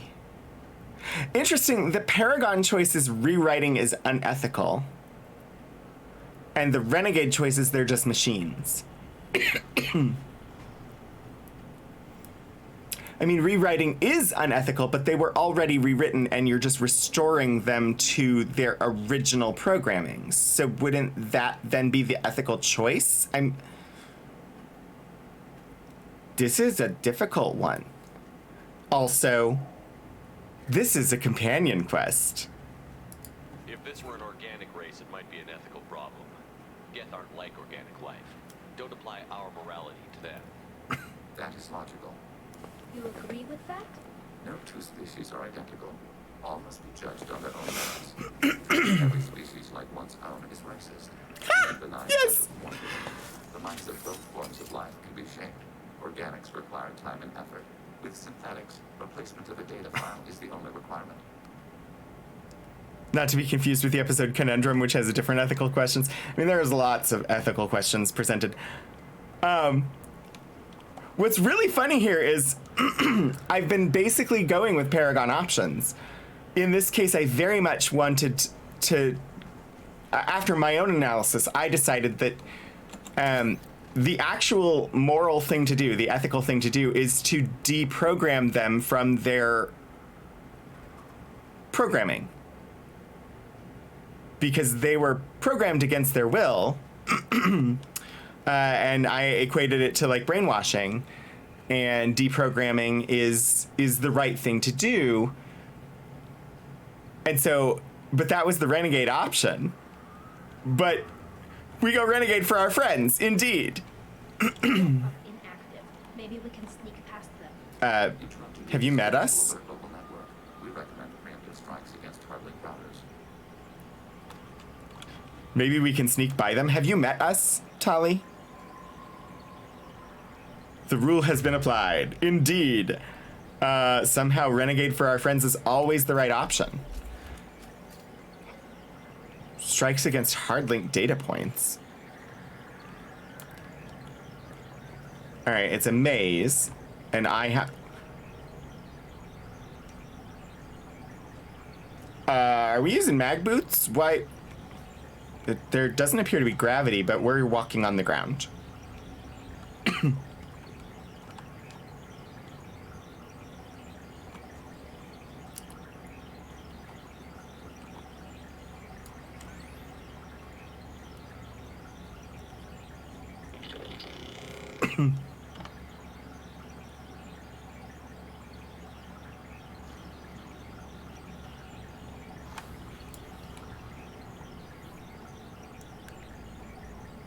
Oh. So I have to get by there.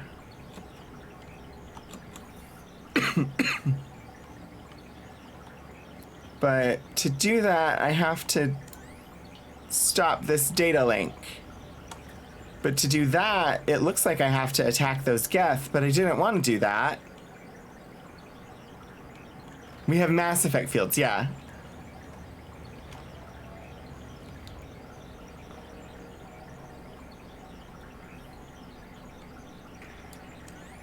What hardlink data points are you talking about, Legion?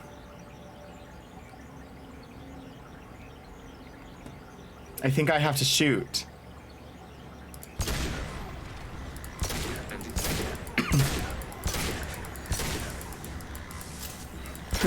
Well, so much for going in undetected. I mean, I did say, have you met us? Shepard, I'm picking up useful resources in the Geth hubs. We could salvage them for supplies.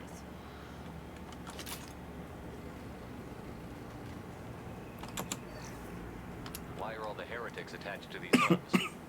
These are mobile platforms. Hardware. The crew is software. They are communing through the station's central computer. Not sure I follow. The heretics connect to the main computer to exchange data memories and program updates. We gain complexity by linking together. To be isolated within a single platform is to be reduced. We see less, comprehend less. It is quieter. If you exchange data, memories, how do you keep track of which ones are yours? How do you stay you? There is only we. We were created to share data among ourselves. The difference between Geth is perspective. We are many eyes looking at the same things. One platform will see things another does not, and will make different judgments. I can see why you'd be conflicted about the heretics. In a way, whatever you do to them, you're doing to yourself. Yes, once they return to us and upload their memories, we will share their experience of being altered. That seems potentially dangerous. Every other species I know of might be psychologically scarred by a traumatic experience like that. It is not clear if Geth can be traumatized. We do not feel pain as you do. We cannot predict what the effects will be. Let's keep moving. Yes.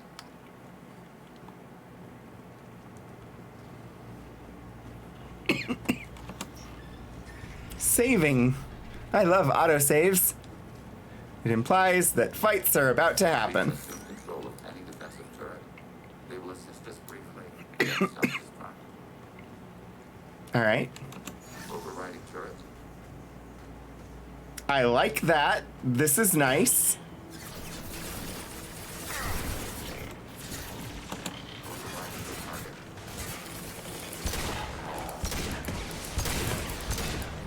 Oh yeah. I like having the turrets on my side. That's nice. Let's do that more often.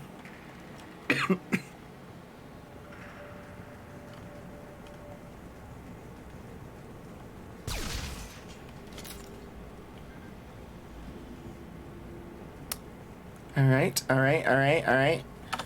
Quick save. Remembering my controls.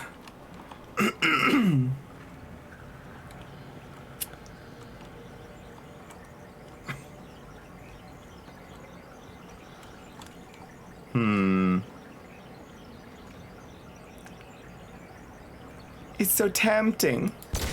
Because they have resources in them.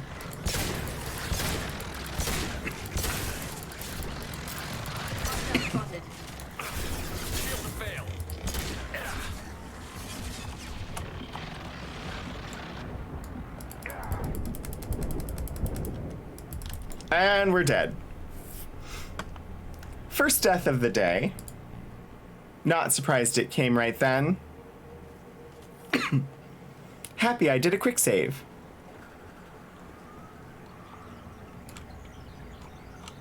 Got trouble. No kidding. Nice.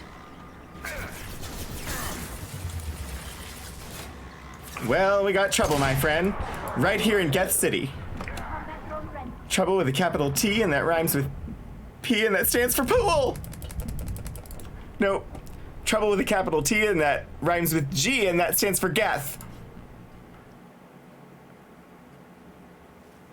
Oh, we got trouble, my friend. Right here in Heretic City. I'm still working on the musical. Target. -Z. And honestly, I do not like Meredith Willson's The Music Man. It is not a musical I particularly enjoy, but it seemed to fit in this case. Target contact. Oh, you're Legion. Sorry. Ready for next target. Didn't mean to shoot you, Legion. Hi there. Can we kill these Geth before they come and hurt me?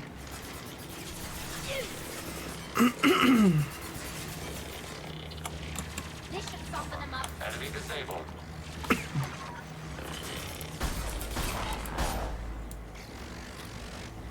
Oh. Again, with coming at me from the side. I don't like that. I just wanted the salvage. It's look at all the credits. 1,187 trombones in this brass band. Yes. I think the only way to proceed is by destroying these, if I'm understanding the game mechanics properly.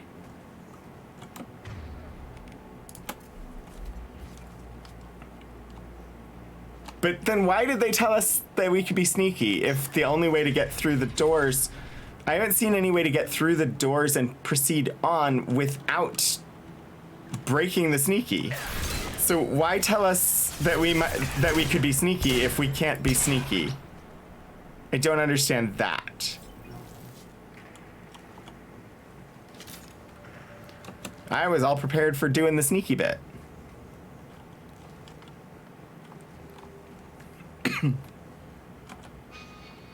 Alright, we're supposed to go there. That makes sense, since, you know, this is just a med kit. Quick save. As we get towards the end of stream, does anybody have any plans for this coming week that you want to share?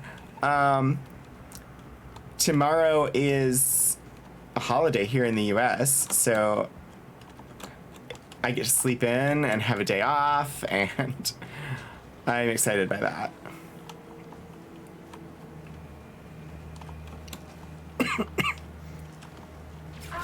I'm probably just gonna end up playing Star Wars: The Old Republic. Target contact. Threat neutralized. You have a birthday party to go to tomorrow. Birthday cake sounds really good right now. With some ice cream on the side. That sounds really good.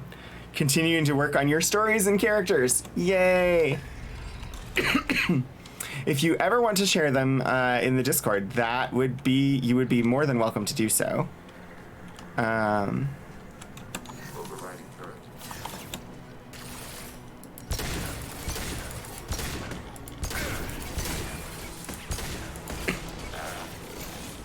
Threat neutralized.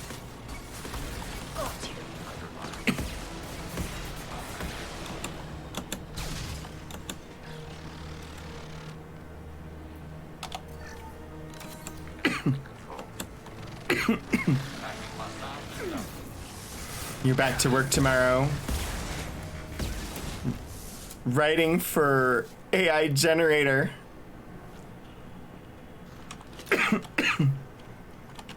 Oh, you won't be around to mod tomorrow. That's fine.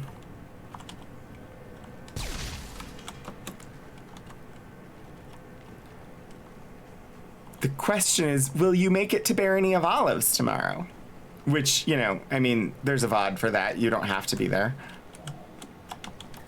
But I hope you can make it to Barony of Olives tomorrow. If there is a Barony of Olives tomorrow. But I assume there will be a Streampunks stream.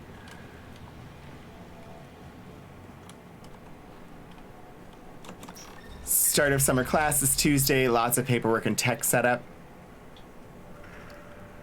Midday Monday D&D. Iced chai on the porch. That sounds nice.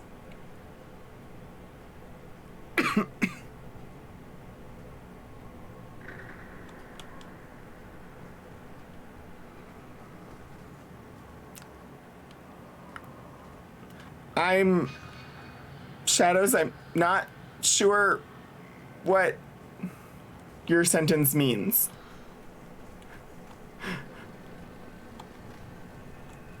I wasn't where to post any link to my work in the Discord. Oh, you weren't sure where in the Discord to post it?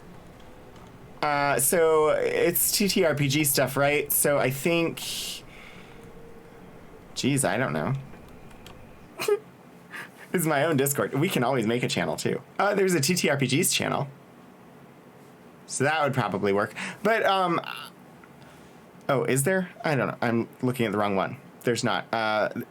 It would probably be games, but we can also make a self-promo channel, which we haven't done, but I'm not opposed to having one.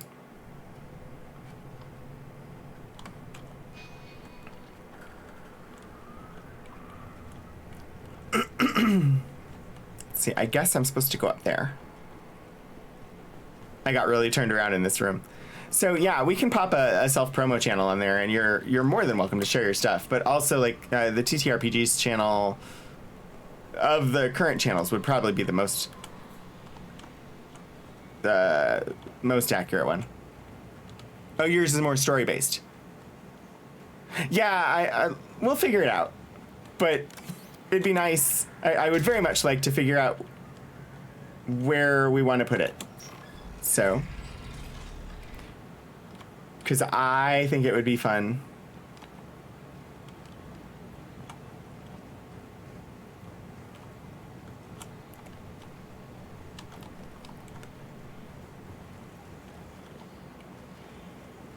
I definitely also want to indeed make sure that any copyright or use of anything you share in the channel is, copyright retained by you,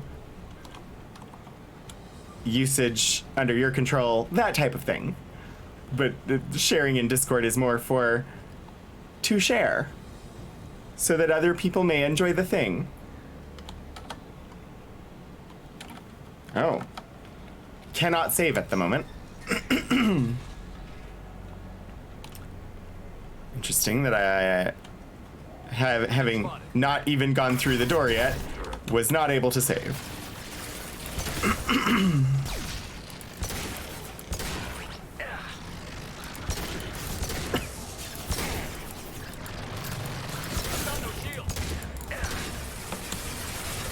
Target processed. Abundant that arrow.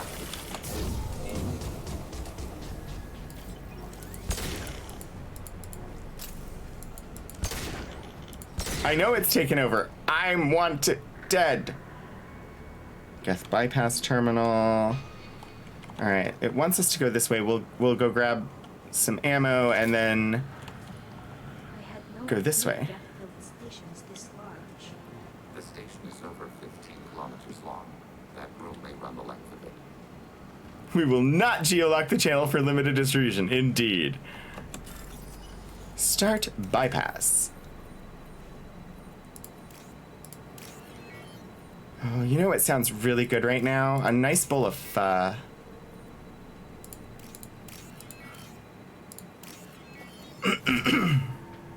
Or a lovely bowl of restaurant ramen. That sounds really good right now, too. Sorry, I just got a little hungry.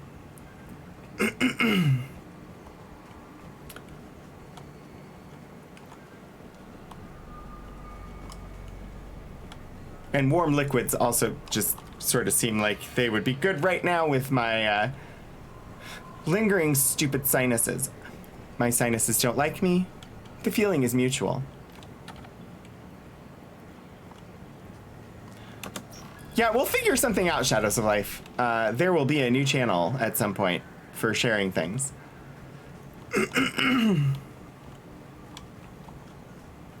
The Discord has just been growing organically. Things get added as we realize a need for them.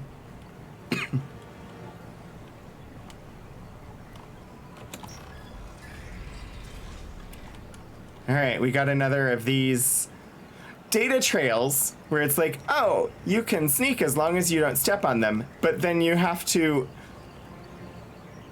alert everybody in order to get past the next door. It's a silly mechanic. I don't understand why it does that.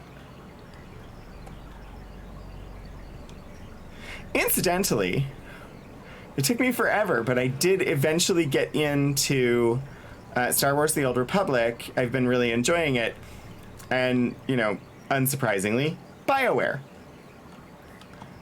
And knowing that it's BioWare, I'm like, oh, a lot of this seems somewhat familiar. I would say it is not as good as Mass Effect. It hits different buttons because it's an MMO.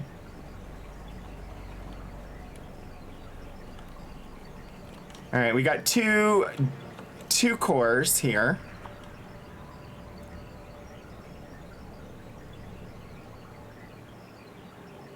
What looks cool? I just glanced over and it's the question, it looks cool, and I don't know what you were referring to, and I'm sorry.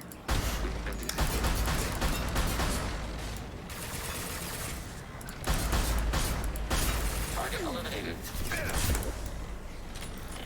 Taking hits.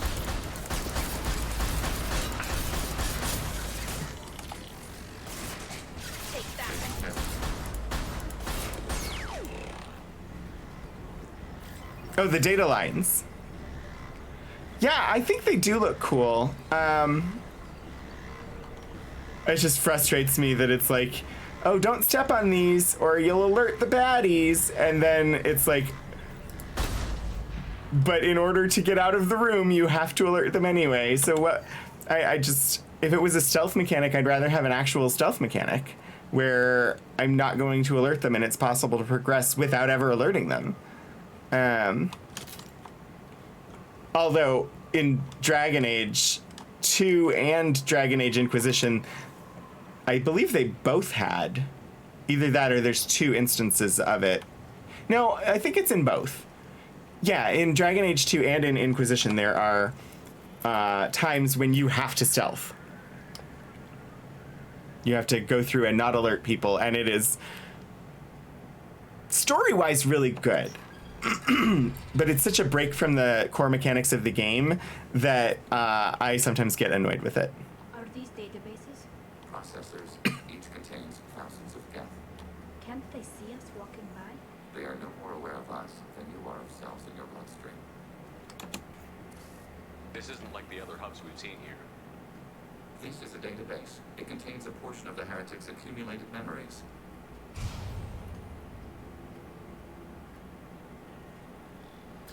Wait, we discovered copies of our current patrol routes in this database. This suggests the heretics have runtimes within our networks. We wouldn't be here if the heretics wanted to be friends with the Geth. Why wouldn't they spy on you? You do not understand. Organics do not know each other's minds. Geth do. We are not suspicious. We accept each other. Are they individuating? The heretics desired to leave. We understood their reasons. We allowed it. There was peace between us.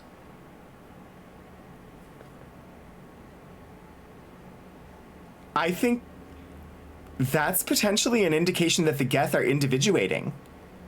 If they're able to be in the Geth networks without the Geth knowing they're there.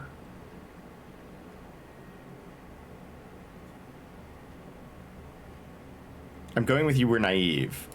The heretics were biding their time, waiting for an opportunity to attack you. If they reached this judgment before they left, we would have heard it in their thoughts. How could we have become so different? Why can we no longer understand each other? What did we do wrong? Oh, wow. These are essentially the same thing. It's not your fault. It's their fault.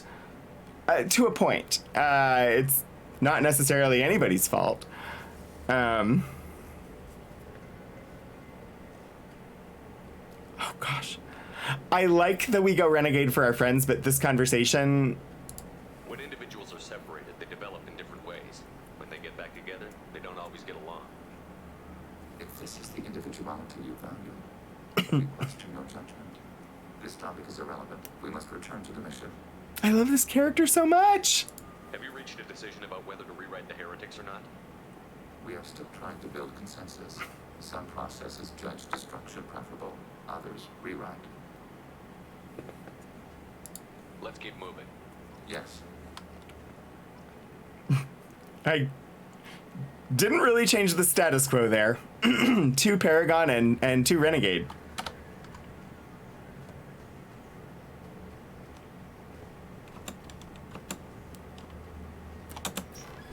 Open the door and see what's inside. Open the door and see what's inside. How many can we take over at once? I'm guessing both of them. Okay, that's good. As I mutter to myself irrelevancies. Okay. Oh, woo. That looks like a fun room. This is it? Yes, we will give a runtime into the core. It will delete all copies of the virus. When complete, it will notify us. The indexing operation will take time. The heretics will respond with force to our upload. We must hold this room. We could override some of the station's internal systems to defend us. Are you ready to begin? Start your upload, Legion. We'll defend this position. File transfer begun. Shepard Commander, where would you like us to activate defenses? Alert. Heretic runtimes downloading to mobile platforms. Yes, activate defenses. Heretic runtimes downloading to mobile platforms. Room is locked down. Yes, okay. You can take that notification off my screen anytime.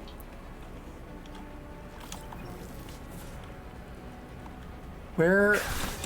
Aha.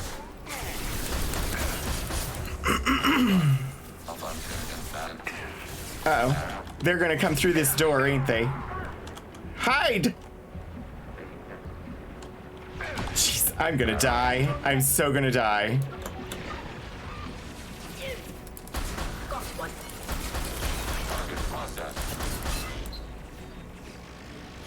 All right. Any more over there? No? Okay.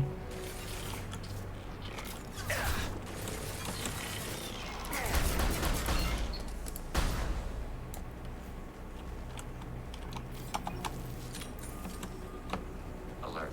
Heretic runtimes downloading to mobile platforms. Oh, I can I? I can I? It won't. I can't jump, and I can't cover against the bottom of the stairs here, so I can't go down there. I was attempting to... Rocket Trooper down. Run! Run and cover, Shepard, run and cover.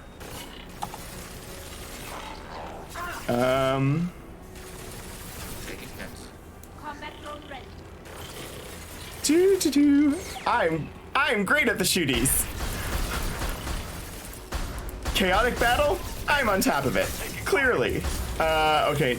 Wrong place. I'm doing great. Can you tell? Alert. Heretic runtimes downloading to mobile platforms. Can we override the turrets, please? Overriding turret.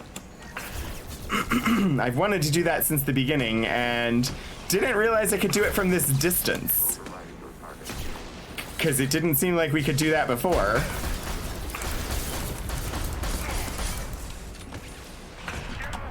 Ah, don't die though.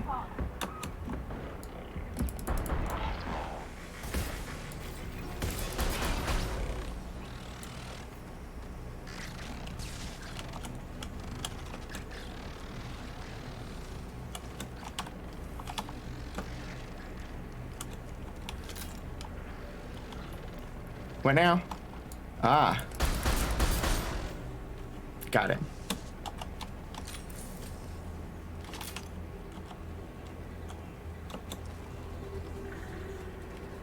Are there more?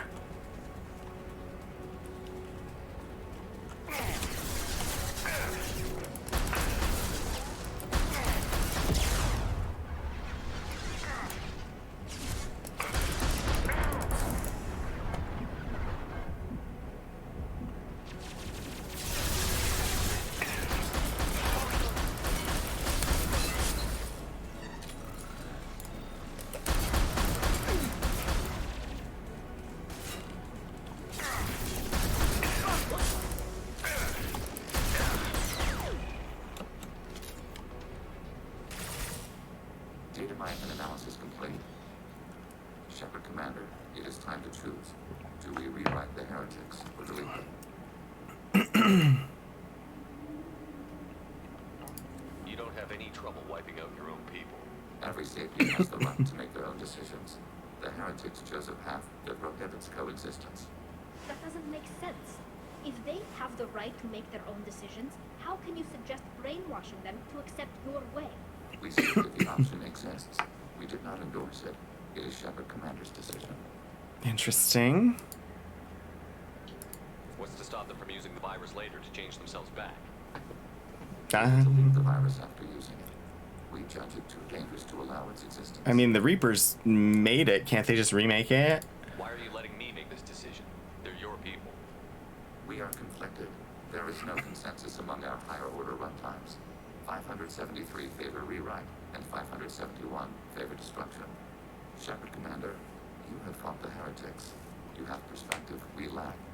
The Geth grant their fate to you. So, usually, almost exclusively in this game, we have gone Renegade for our friends. But in this case, we're gonna go Paragon. We're gonna rewrite them. If they're rewritten, your people will accept them back. Will they even want to go back? They will agree with our judgments in return. We will integrate their experiences. Because they were Take them then. rewritten to make them decide to leave. If they had left on their own, then no, we wouldn't rewrite them to make them come back. But they didn't. They were rewritten, which is why they left. What does that mean? The virus will be sent to heretics in nearby star systems. This station will broadcast a powerful electromagnetic pulse through FTL channels. How powerful? Yield in excess of 1.21 petawatts. Alert. EM flux will be hazardous to unshielded organic forms. Addendum.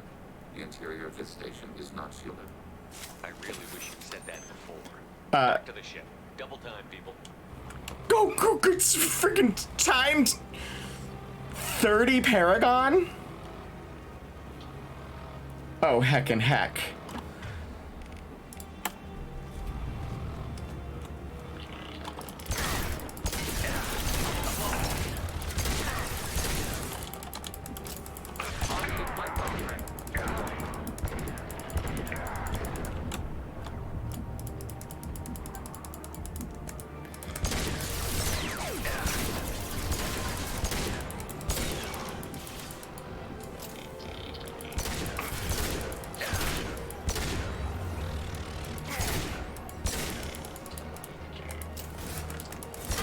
Okay, honestly, the sniper rifle is better than that.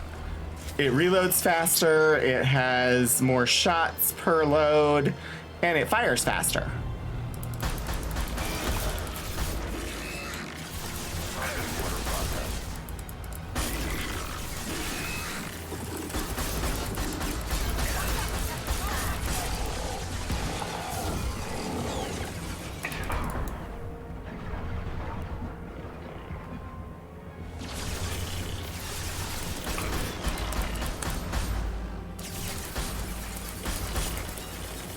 Neutralized.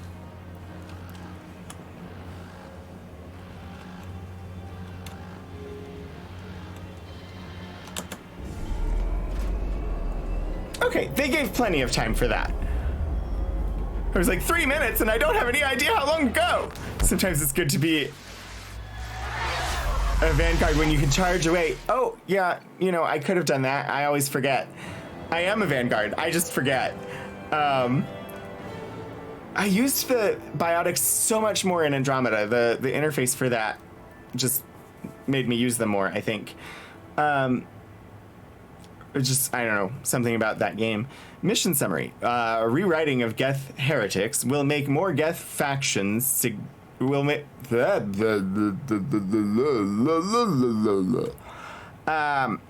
rewriting of Geth heretics will make main Geth factions significantly more powerful. Given perception of Reapers, they may be possible allies, though long-term cooperation remains unlikely. Regardless, data recovered from Geth Station offered valuable insight into AI, social, and technological processes. Legion should be committed to the mission after Shepard's help with the Geth heretics. Experience gain 750. Co-opt Geth shield technology to deflect attack damage. Nice. New outfit for Legion. Nice. Cyclonic particles. Plus 50% shield strength. Upgrades squad members with Geth shield technology. Geth and Alliance technology diverge when Geth migrated beyond the Veil. While Geth technology is wholly incompatible with Alliance technology, this upgrade improves on Geth shielding by integrating recent Alliance advancements in redundant field generators. A total of 30,000 credits and 2,000 palladium.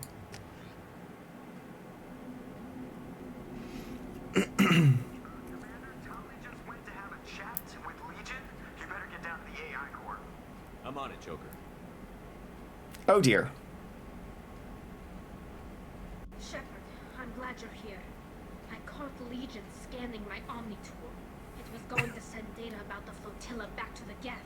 Creators performed weapons tests and were discussing plans to attack us. We believed it necessary to warn our people. We already made the Geth stronger by rewriting the ones that worship the Reapers. I won't let Legion endanger the fleet by giving them more information. Creator Tali Zora acts out of loyalty to her people. She was willing to be exiled to protect them. We must also protect our people from the Creator threat. You can't let this happen, Shepard. I trusted you, and I worked with a Geth on the team, but this is too much. So, they have been fighting one another. Legion is very justified in trying to learn about what the intentions of the Quarians are, and then upon discovering information about a planned attack and weapons testing, warn their people. Tali is also right. Like, the Quarians have been attacked by the Geth, and so there's a lot of bad, like there's a lot to work through here. But you're both right is indeed actually the answer I have. Tali, your father was running brutal experiments. If the subjects had been human, I'd damn well be telling the Alliance about it. I know, but if the Geth find out, They'd attack, which would cause a war that would leave both the Geth and the Quarians vulnerable to the Reaper show up. Is that what you want, Legion? We believed it was necessary to relay the information. Sooner or later, you're both gonna have to stop fighting this war, or we'll all end up paying for it. To facilitate unit cohesion, we will not transmit data regarding Creator plans.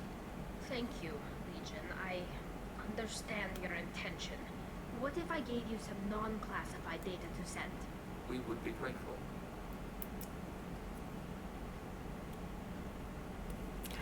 I like them both so much.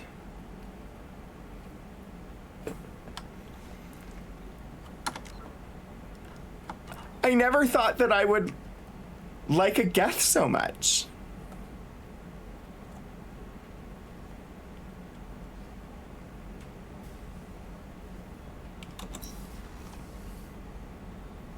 They did a really good job with this character. What happens to the heretics now? They will isolate themselves and reconsider their past judgments. How long will that take? We think at the speed of light. In the time it takes you to voice the question, I can review all my time aboard Normandy. When they have reached new judgments, they will leave their hiding places and return to us. I have questions about the Geth. Specify. Did Sovereign contact the Geth, or did you seek it out? Nazara, the entity you called Sovereign, signaled us. Like the Geth, the old machine listened to organic radio transmissions. It knew of our war against the Creators. Oh, it's 410. Okay. Species over the millennia, seeking allies. What did you call Sovereign? Nazara. That was what the programs within the Reaper called themselves. Sovereign was a title given by Saren Arterius. Saren and the heretics believed Nazara to be a supreme ruler, a sovereign. Sovereign was one ship. You're saying there were multiple programs inside it? One ship, one will, many minds, like the Geth. We study your records. Sovereign told you this on Ilos. We are each a nation, independent, free of all weakness. A state compelling to the Geth. We are a nation, but interdependent. Separation is our weakness. Not free of all weakness. You have weakness. Some of the Geth followed Sovereign. The heretics. The heretics accepted their technology. The old machines offered to give us our future. So expressive. Their own future.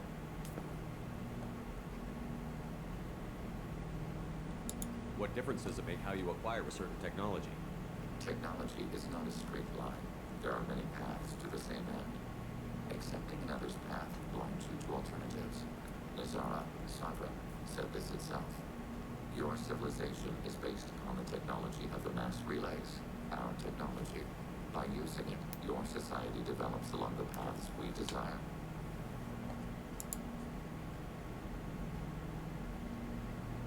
I'm surprised you can speak. The Geth I fought before just made a stuttering sound. We prefer direct digital transfer. Geth network communication travels at light speed. Human hardware does not support this method. Your analog world communication is inefficient. Yeah, okay. Fair point. Do Geth have a government? Not as you understand. We are all Geth. We build consensus. Most governments do.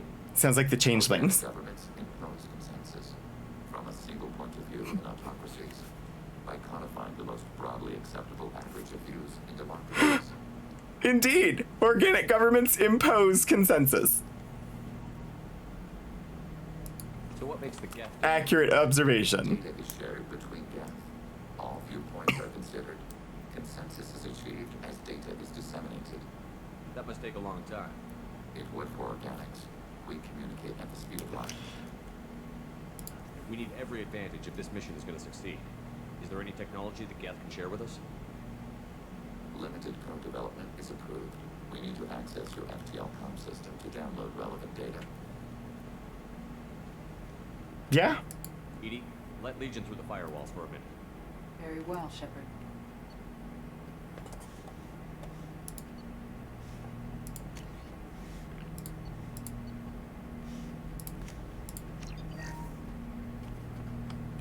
Wait. Shepard, Commander. But I have questions about the Geth. more Specify. We need research. every advantage if this mission is going to succeed. Is there any technology the Geth can share with us? I have to finish this conversation before I can Is approved. We need be to done access today. your FTL-COM system to download relevant data. EDI, let Legion through the firewalls for a minute. Very well, Shepard. Geth sniper rifle. Legion gets a Widow anti-material rifle. With enough raw resources and access to the armory lab, an advanced sniper rifle compatible only with Legion can be produced. Sure. Shepard, Commander. I'd like to find out more about it. We are building a consensus. Please try again later. Okay, now we're not going to give up on the plans to romance Kaidan, no matter what. This would be a very interesting romance to see. I doubt that Legion is romanceable, but boy, it would be an interesting romance. I have to get back to work. Acknowledged. Like, seriously, I think that that would be, from a gameplay standpoint and just like science fiction kind of cool factor, being able to romance Legion would just be interesting. I don't know if they could, I don't know if there's even the possibility that they would ever implement it in a way that it was well done, but just the idea is interesting to me. We have fed the fish, therefore they should be alive next time we return. And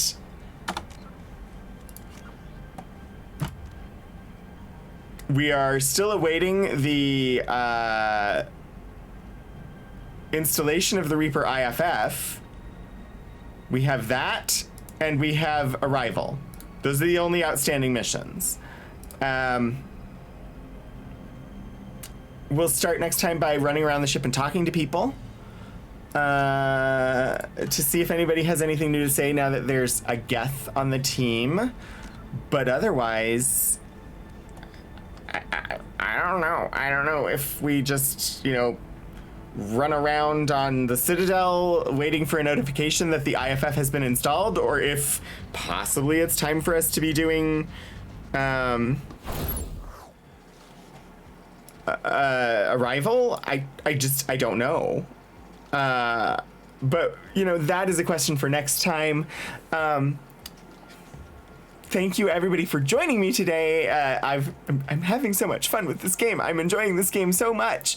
And you know, the little, you know, ranting jags that I went on today, you know, that's who I am. I've had opinions on those things, and those opinions came out. Hopefully it was entertaining for people. But yeah, thank you all for joining me. I do want to say thank you to my subscriber over on Ko-fi. It was not worth it, as well as to my mods. My mods are wonderful, and thank you so much. As well as the artists who helped to, you know, make all of this possible. As well as, you know, thank you to everybody who came by, joined for the stream today.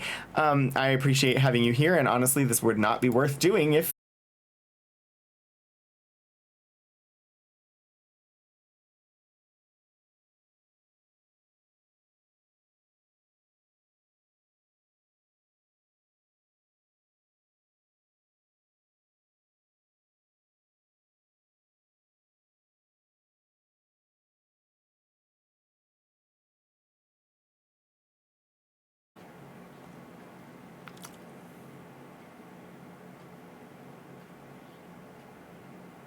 I'm just waiting now to see when it will go live again.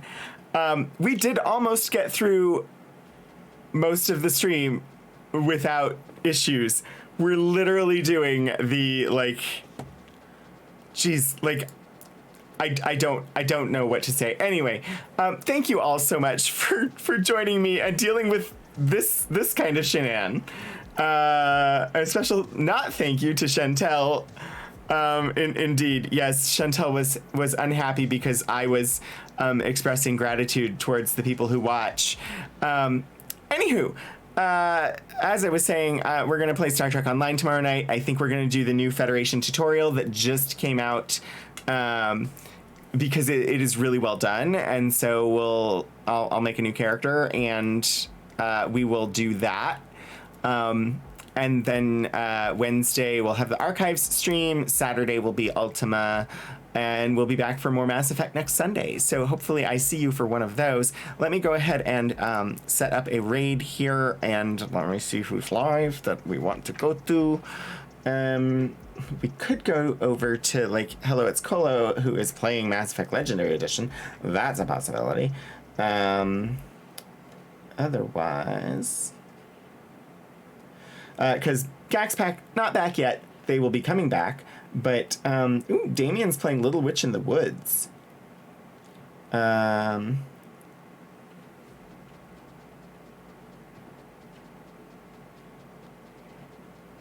you know what? We're a small group here. We're gonna go over to another small place. The Opera Geek is currently playing Assassin's Creed Valhalla. And is a wonderful person, a member of the extended Streampunks family. Currently playing, like I said, Assassin's Creed Valhalla. We're gonna pop over there, say hello to the Opera Geek. If you want to toss in the raid call when we get there, it's right there. You can copy and paste. Otherwise, it is #RogueRaid with any hello emote that you want to throw on it. Again, thank you all for joining me. I hope I see you again soon. And until I do, get out there and do some shenanigans.